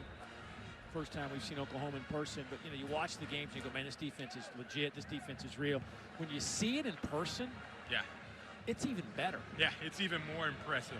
And so many guys, like you mentioned, the depth on this defensive line, they're all getting involved, and it makes an impact whenever you can keep your guys fresh, rolling, and fast off of the ball snap. They'll hand it off to Blaylock. He's inside the 10. They'll spot him around the 9. Boma there to make the tackle for Kent State.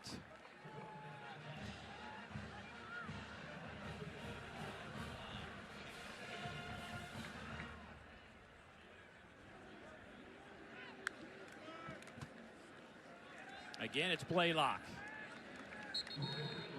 He'll have the first down. Gets it to the 7-yard line. So 1st and goal now for the Sooners.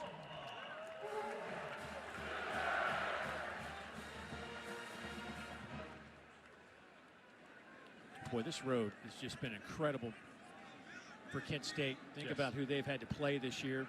Yes. You know, they got to do it. You know, I mean, you got to pay the bills. But, man, Texas Tech, Florida State, Oklahoma, 3 in your first 6 games. Here's Hawkins to the end zone. Touchdown, Oklahoma. Jaron Kanak with an outstanding block to free up his quarterback. A 7-yard touchdown run by Hawkins.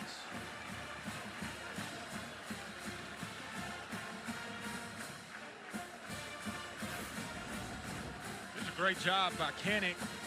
As you watch him go, he's going to lead up and take on that block to be able to open the way for Michael Hawkins Jr. And then Michael Hawkins Jr. shows why he's such a dual threat quarterback. Puts them on the in the end zone again. And he reads it, follows the block, and then explodes. 37-0, Sooners up big.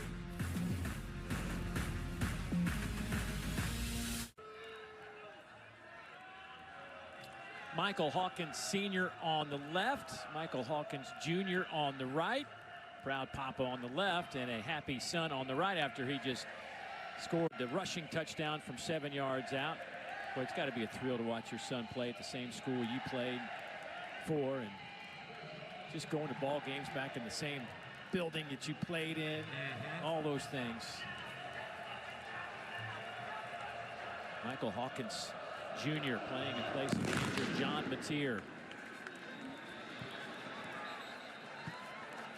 Speaking of Michael Hawkins Sr., a quarterback here, played for Coach Stoops late in his career with a pick 6 right here, 45-yard pick 6 against Texas El Paso. Also spent a few years in the NFL with the Packers, Browns, a couple seasons with the Minnesota Vikings, and still looks like he can play.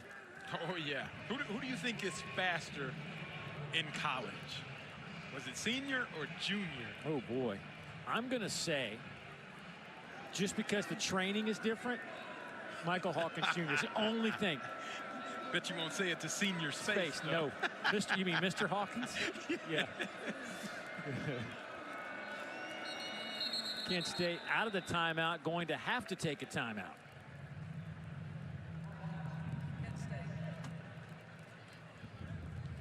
Don't forget, coming up tonight, we will wrap up our football coverage here on the SEC Network with a good one as 6th-ranked Texas A&M hosting and certainly a rejuvenated Mississippi State team from Kyle Field. It's also available on the ESPN app. You can watch it wherever you may be. Texas A&M certainly under the direction of Coach Elko at a super high level. I mean, when you think about Ole Miss sitting there at number 4, Oklahoma at 5, Texas A&M at 6. I mean, if you'd have had that sequence as the top 3 teams in the league a month ago, I want to follow you to Vegas. You've been living right. Ole Miss already 3-0 in conference play. That one's incomplete. Trying to hit Garcia with it. And Karchman didn't have the opportunity to step into that throw to follow through. Again, David Stone, a name that we've called several times, making his presence felt as a pressure ended up in an incompletion for that Kent State Golden Flashes offense.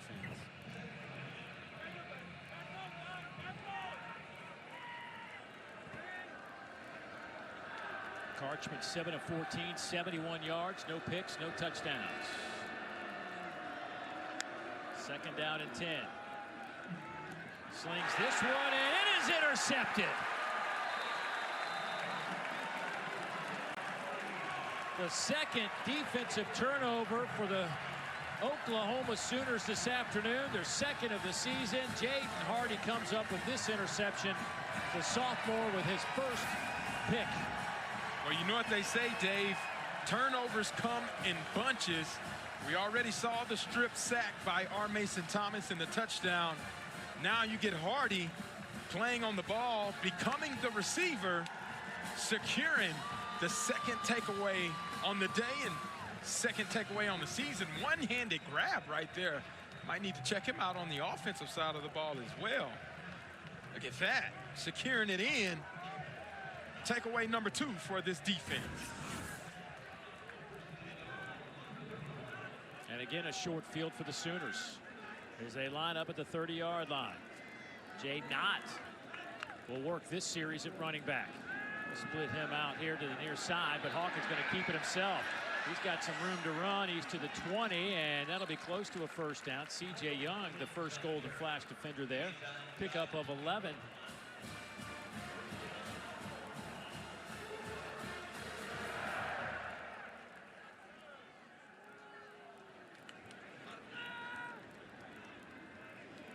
One-on-one opportunity, the receiver up top. They'll hand it off to Ott. Caden Ott inside the 15. Kanan Williams there for the tackle.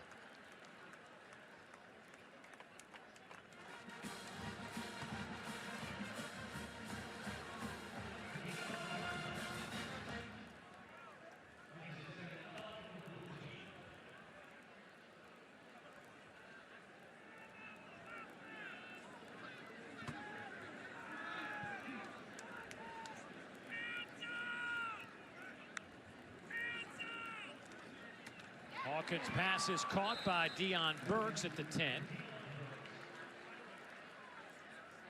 It'll be 3rd down. And let's call it 2. Oklahoma on 3rd downs, 4 out of 8 today. Alert quarterback draw. They have the look. Or just a little quarterback keeper trying to push the pile for the 1st down. They may have done it. Hawkins just walked up to the line of scrimmage like he was going to call some sort of audible or protection plan and took the snap. When was the last time you've seen an under center snap by Oklahoma? proved to be Well, they are efficient. wearing the throwback uniforms to Bud Wilkinson's day. 1985 team, let's go.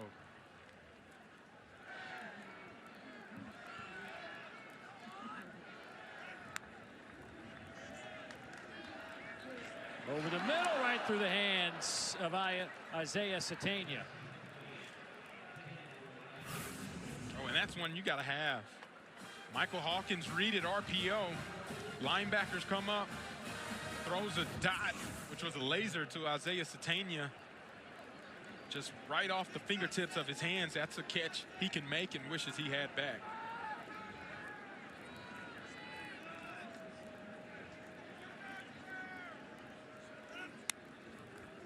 Second and goal. Quick throw to the outside, caught there. There's Satania diving for the end zone. Touchdown, Oklahoma.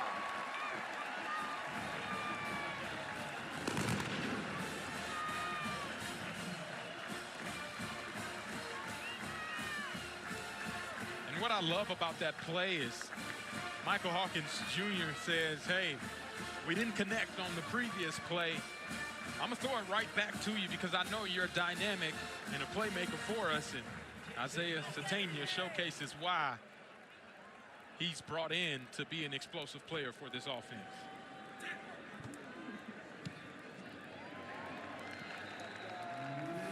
$44-0 our new score here in Norman.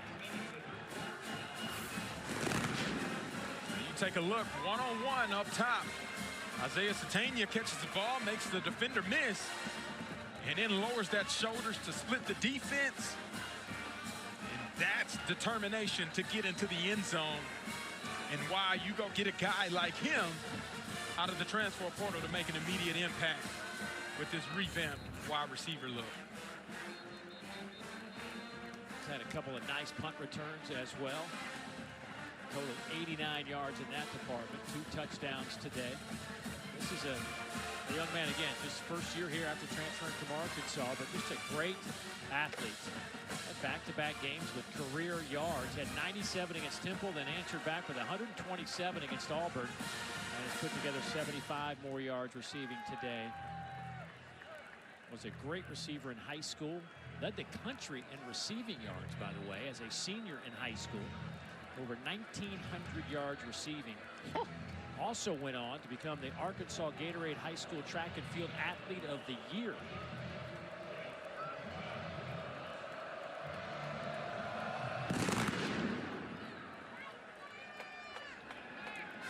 Fair catch called for inside the 5-yard line by Kimbrough out to the 25-yard line. Time to get an update.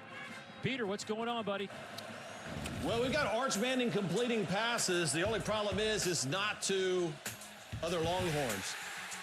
This one isn't even outdated as they threw an interception. He just threw another one.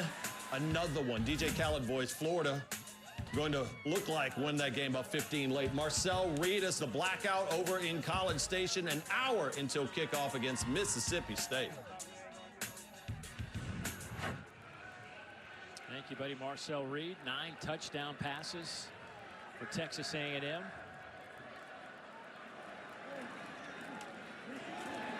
Kimbrough on Mary.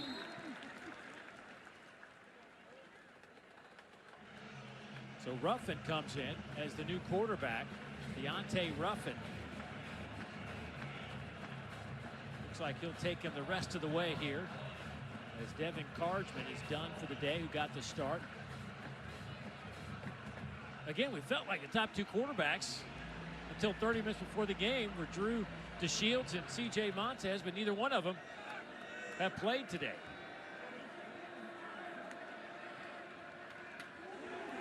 Oh, big collision. Kimbrough again, hit by Kendall Dolby.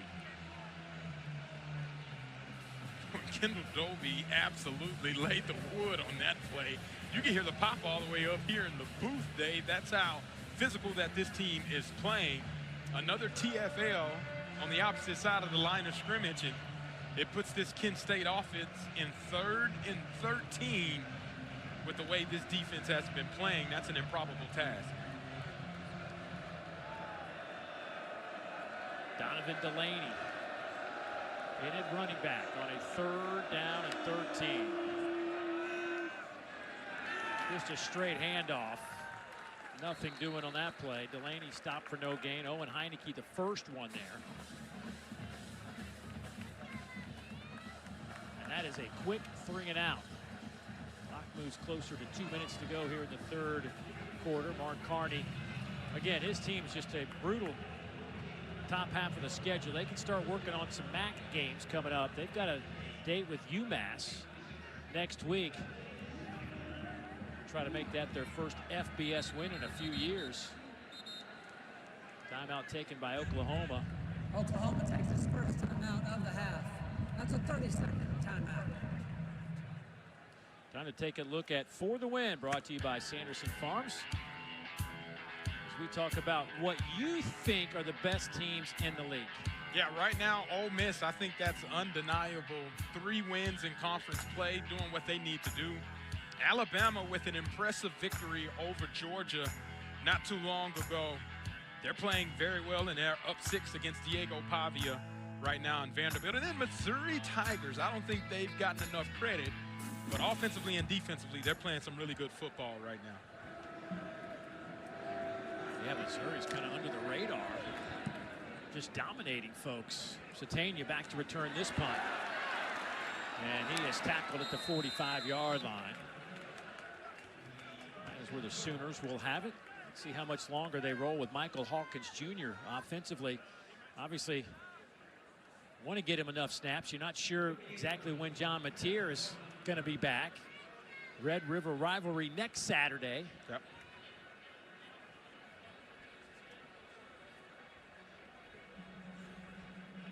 And it will be Hawkins for another series. Jade Knott is in the game at running back, but he splits out wide. They'll give him the football on the sweep. Trying to get the edge and can't do it. Strung out nicely by the Golden Flashes. Tevin Tucker will get credit for the tackle.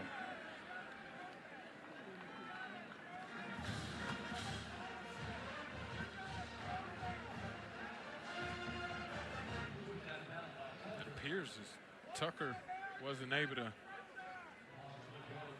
get back onto the field after that.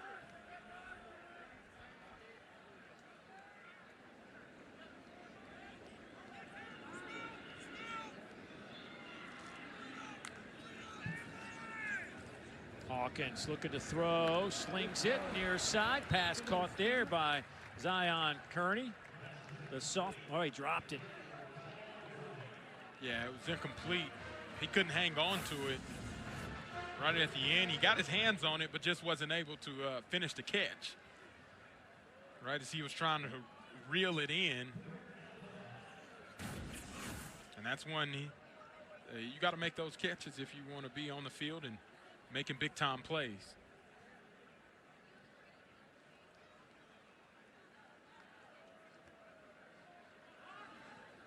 Hawkins again near side. This one's incomplete.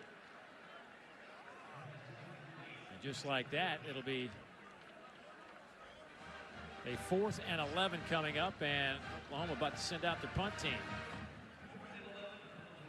Yeah, the rhythm on that drive was thrown off with the first negative play on first down, not being able to get some positive yardage, and the 2 incompletions back-to-back is a rare sighting to see from this Oklahoma offense.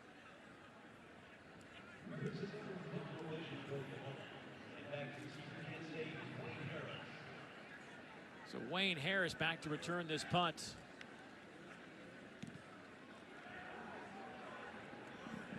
Fair catch called for, but that one will bounce into the end zone. Don't forget, we've got a big top 10 battle in next week's featured women's volleyball matchups. Number 3 Kentucky takes on number 9 Texas A&M from College Station. And Friday, the Magnolia State showdown between Ole Miss and Mississippi State in Starkville. Both matches begin at 7 Eastern right here on this very network. And of course, the all-new enhanced ESPN app.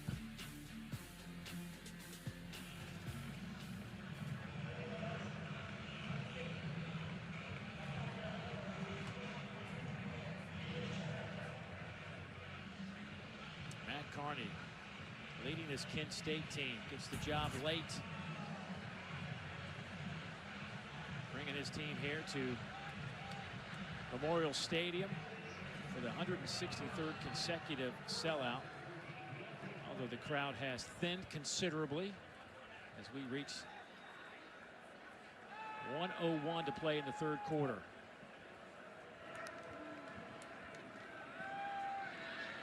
There is Ruffin. He gets down at the 29 before he's hit there.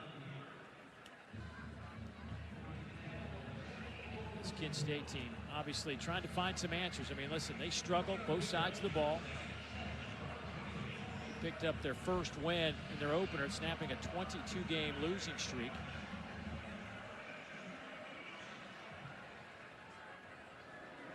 And they beat Merrimack in their first game, and they're thinking maybe next week they can get win number 2. Here is Hicks.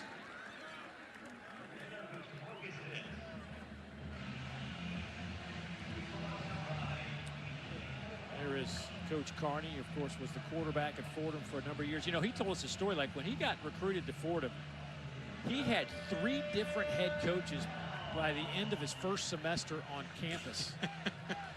I've never heard of that. That's incredible. I don't even know how you can do that. Staying positive, that's his nature. Into the third quarter, back in a moment.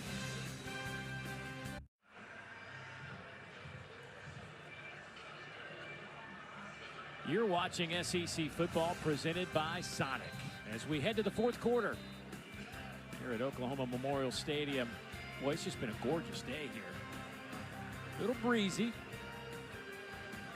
but it has been all Oklahoma since we got this party started. 44-0 Sooners out in front. Oklahoma 302 yards of offense, just 74 for Kent State.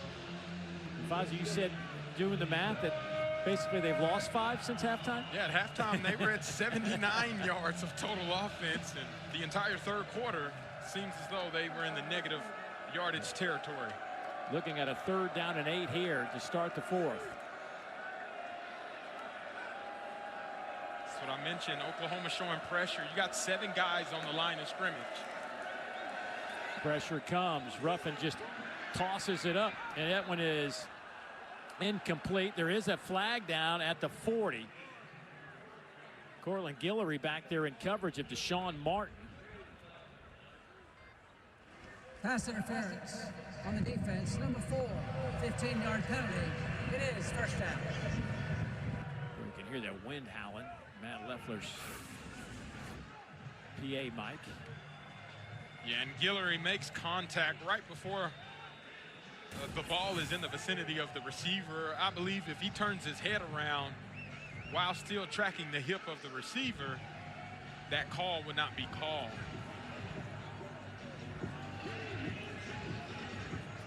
Deontay Ruffin, the freshman quarterback out of Philadelphia, Pennsylvania. Getting some run here against the Sooners. Speaking of run, there is no such thing for Kent State offensively today. Met by a horde of Sooner defenders. Yeah, coming right off of the edge, you see unblocked defender and multiple defenders get in on the action after that. It's never a recipe for success as a running back to see a guy like that coming off the edge unblocked and free to attack. Hicks in the game at running back. Ruffin takes it and falls forward close to the 45-yard line.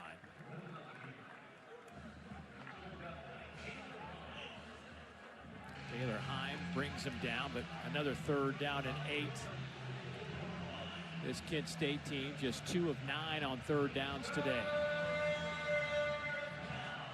Last time we saw Oklahoma put 7 guys on the line of scrimmage and pressure with 0 coverage on the back end.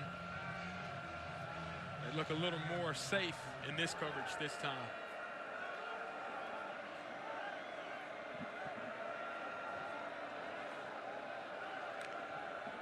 Yeah, just rushing 4, dropping 7, high throw, and that one is incomplete.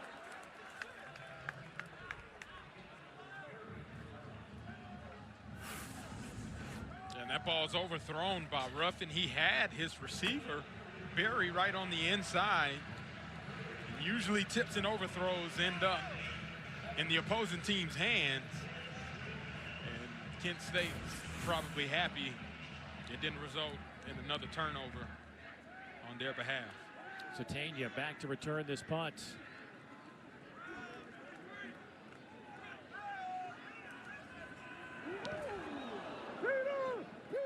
Fair catch called for at the 15-yard line, and that's where the Sooners will have it.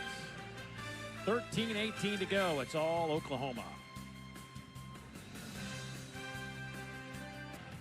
You and I will be in Knoxville, Arkansas.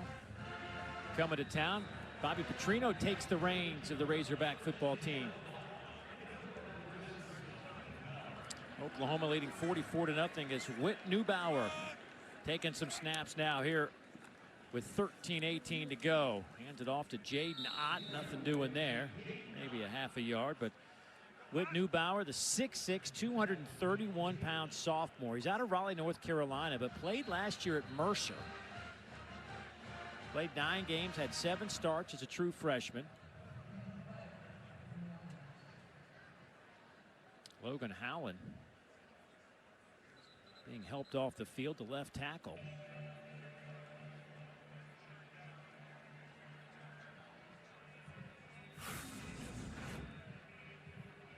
Yeah, and you'll take a look on the right side of the screen at the offensive line as the tackle's being made. Just gets rolled up. Howland, it's rolled up on his leg, kind of in that ankle knee area. Keep it on the ground with Ott, just falls forward. Derek Jackson III trips him up. I'd say the one thing for Oklahoma today, they've rushed it for 140 plus yards, but it hasn't been a dominating run game today. I think maybe if you want to be nitpicky about things, the run game hasn't been as explosive maybe as they would have liked today.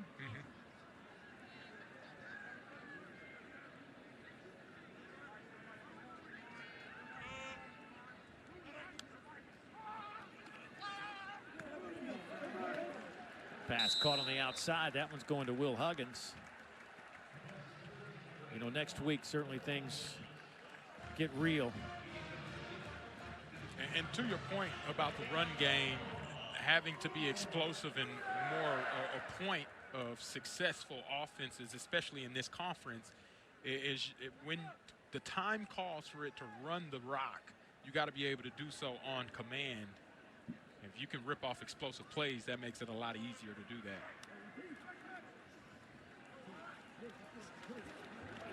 There's Jaden Ott on the first down carry. He'll pick up 7.5, maybe 8. DJ Barnes. See coming in just 3.6 yards per carry today. 4.4 yards per carry.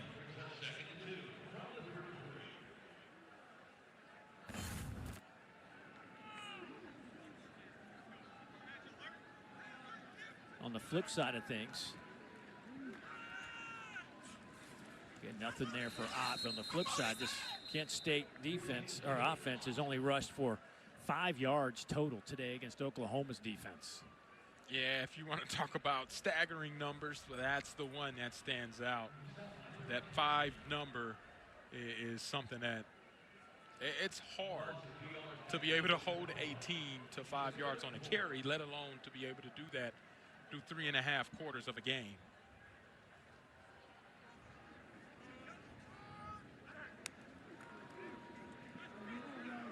Neubauer will take it himself, and he'll be hit at the 35. But the big fella, remember, that's 6'6", 230 right there. And he made Jackson pay for coming downhill. Jackson's made a couple of plays in the run game against Jaden Ott.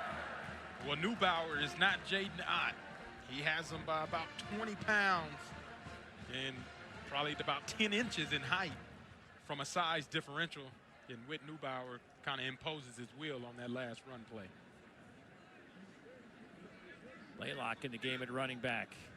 There's Huggins, the tight end, goes in motion.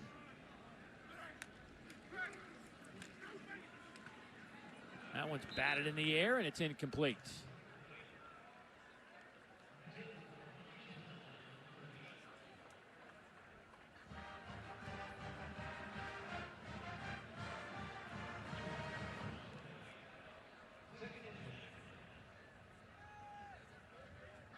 Yeah, the other aspect about the run game, Dave, is we all know that if you can run the ball effectively, it really opens up the playbook to have more at your disposal, and that's where this offense can really hit maximum efficiency.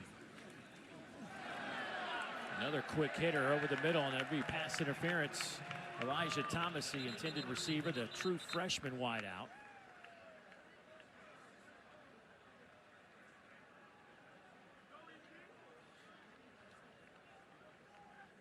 Defender may have got Passers defense, number 12. Ball be played for the spot of the foul. Automatic. First down. Yeah, defender got there just a tad early. RPO read. You got counter. If the box is defended and you go for the pass, the defenders just drape all over Elijah Thomas, and easy call for the refs to make, being right there.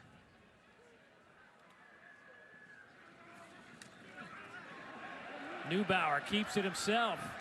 He'll pick up 9 yards. Well, it looked like a couple of Kent State defenders collided, and one of them is slow to get up.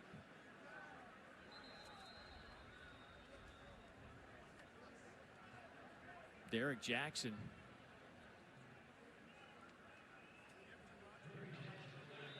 Looked like he hit his own teammate. So with that stoppage, we'll step aside as well. Back in a moment. Boy, you want to talk about quarterback U. There are 6 former Oklahoma quarterbacks starting in the NFL this week. Baker Mayfield, Kyler Murray, Jalen Hurts, Spencer Rattler, Caleb Williams, Dylan Gabriel. Now, I know they've all bounced around at different college teams, but at some point they played right here, Memorial Stadium. Freaking ballers, Dave. That is an unbelievable group. Handoff goes to Torrey Blaylock. That'll be a first down carry. Samaj Cross will get credit for that tackle.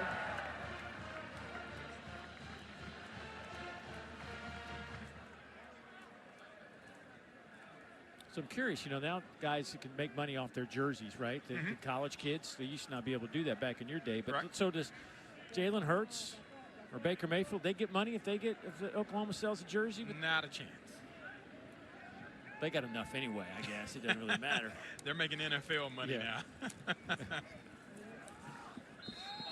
I always found that to be one of the most hypocritical things about college athletics. When you walk into any bookstore on a campus and the quarterback, it would just have, the quarterback was number 10 with no name on it. But every year, if the number changed for the starting quarterback, so that would be the jersey. And they would get nothing out of it. Not the case anymore, Dave. These guys are well taken care of, and rightfully so. They should be. By the way, I think this is this drive and maybe one other might be important for a lot of folks that are watching this game.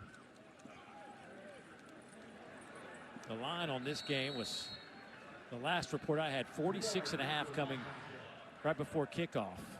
We're sitting here at 44 right now. Not that I pay attention to those things. But here's Roy on the loop stunt, trying to show you up on the line. He said, hold on, you talking about the in-game number. Let me showcase what we can do before this game is over.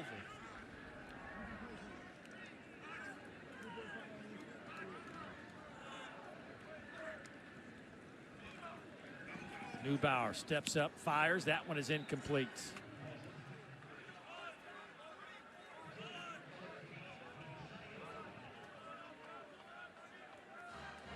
That'll force a punting situation for the Sooners. What I did notice, though, is although the score is 44-0, several of these Kent State players are still playing really hard and playing as if there's something to play for. I think that's indicative of the culture Mark Carney's trying to create and get the thing headed in the right direction. And look, let's face it, in today's college football world, you want to have good stuff on a tape. You never know what happens at the end of the year. That one bounces at the 10 and out of bounds. Oh my goodness, that trickled out of bounds inside the 1-yard line. Grayson Miller, let's go. The David Stone celebration.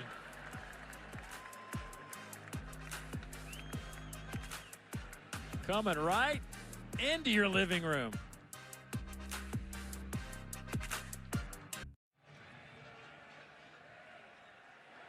$44-0 here in Norman, Oklahoma. 7:14 to go.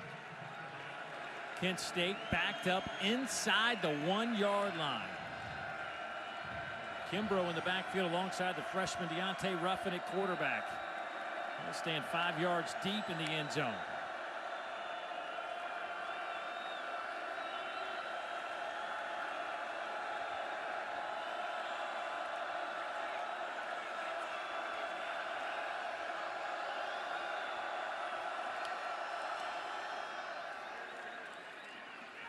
Ruffin takes it himself, will fall forward for a couple of yards. Taylor Heim there to make the play for the Sooners.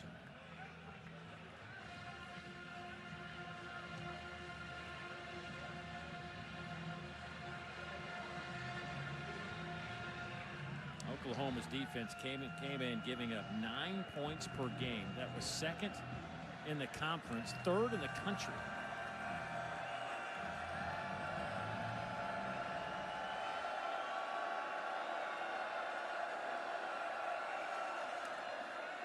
Ruffin.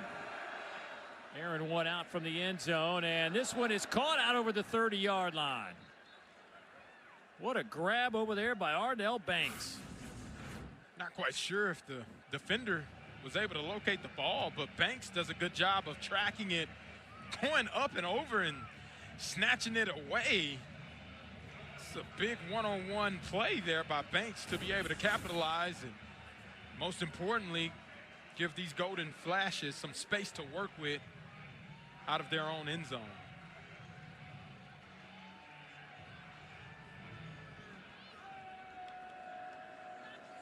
Marcus Hicks in at running back now.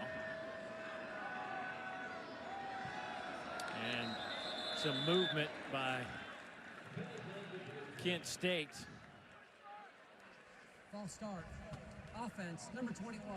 5-yard penalty. It is first down.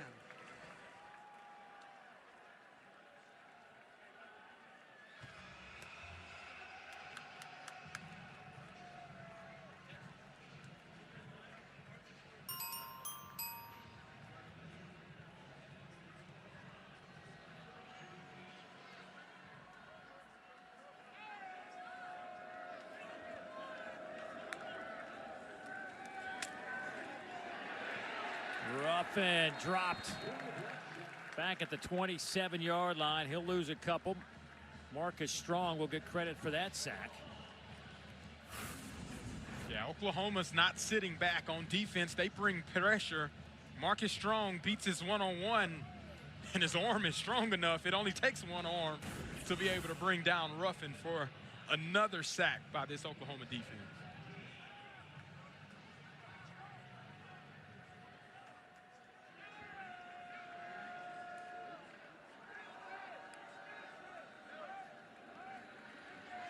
Handoff goes to Kimbrough. He's out to the 35-yard line. 4 sacks today for this Oklahoma defense. They are now up to 20 this season. By the way, it's now a final down in Gainesville as Florida knocks off Texas 29-21.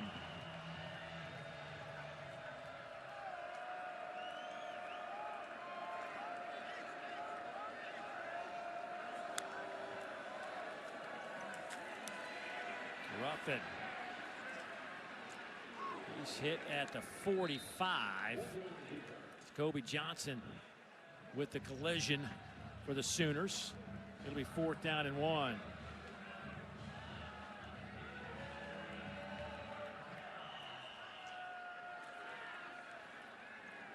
and he'll have the first down.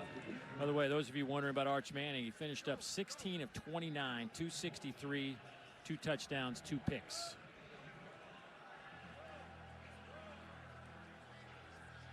DJ Lagway, 21 of 28, 298, 2 touchdowns. That's big for DJ Lagway. The sparkle in his eye is what Coach Napier said he had. Went out there and proved it in the swamp.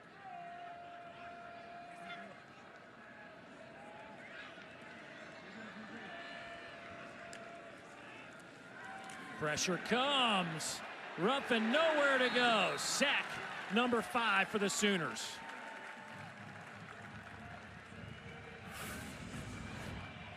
Yeah, heating him up again.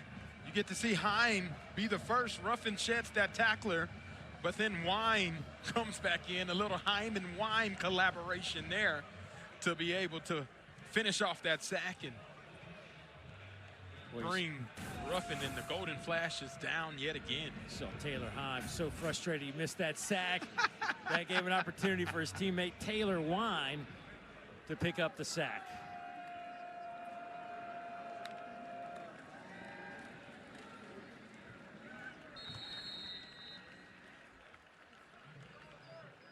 Clock moving closer and closer to 2 minutes.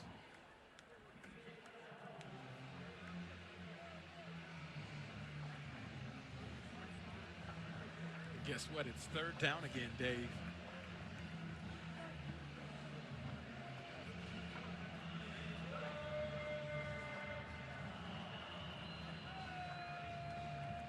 They're just going to let this clock wind down to the 2-minute timeout. Oklahoma with certainly their eyes beginning to peek toward Dallas, Texas. The Red River Rivalry next Saturday. Woody.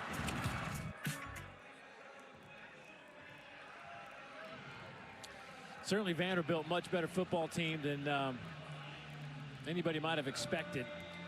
But Alabama is starting to look like Alabama. And that is a tough ask for anybody to go into Tuscaloosa and do that. Especially wearing the black hoodie. High throw near midfield. It'll be 4th down and about 8 coming up for Kent State. Keep that offense out on the field.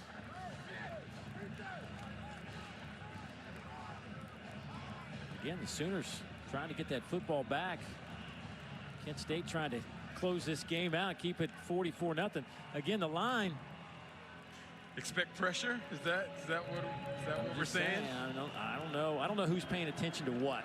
I expect pressure to force the ball out quickly since it's 4th down and keep it before the sticks. Here's pressure. Ruffin hit as he throws. Pass is caught but shy of the line to gain at the 45, and that is not good enough. They needed to get it to the 43, and that is a turnover on downs with 1:06 to play. But I got to think that the Sooners will just run this clock out. I'm of the right mind. They take a knee here. Yeah.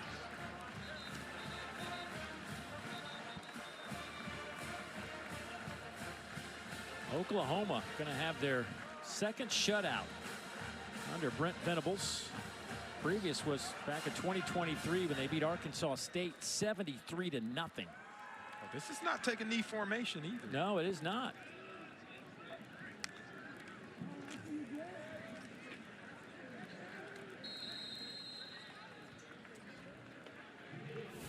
Well, the guy to my right knows something about the Texas-Oklahoma rivalry. That is Mr. Fozzie Whitaker right there.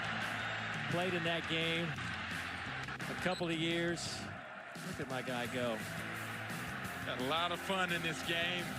It means so much to both of these programs to be able to play in that game, and so much is on the line in that rivalry. It's awesome.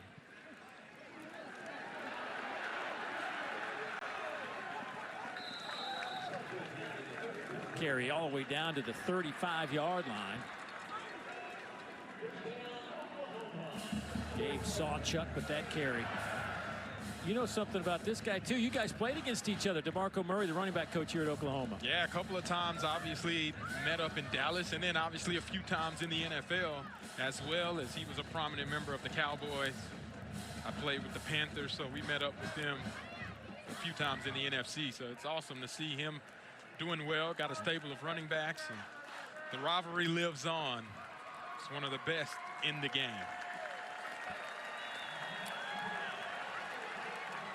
The Sooners will post the shutout. They win it 44-0 over Kent State. Michael Hawkins Jr. got the start today, and Michael finishes up 14 of 24, 162, 3 touchdowns and no interceptions. Blaylock led him on ground with 78 yards rushing.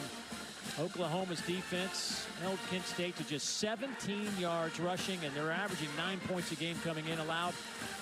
That'll dip down to about 6.5 after today. Yes, sir. After getting 5 sacks defensively as well, this is what this Oklahoma team prides itself on. So for Fazio Whitaker, Morgan Uber, the rest of our crew, I'm Dave Neal saying so long from Norman, Oklahoma. The Sooners win it 44-0. Time to get you to the studio. Peter?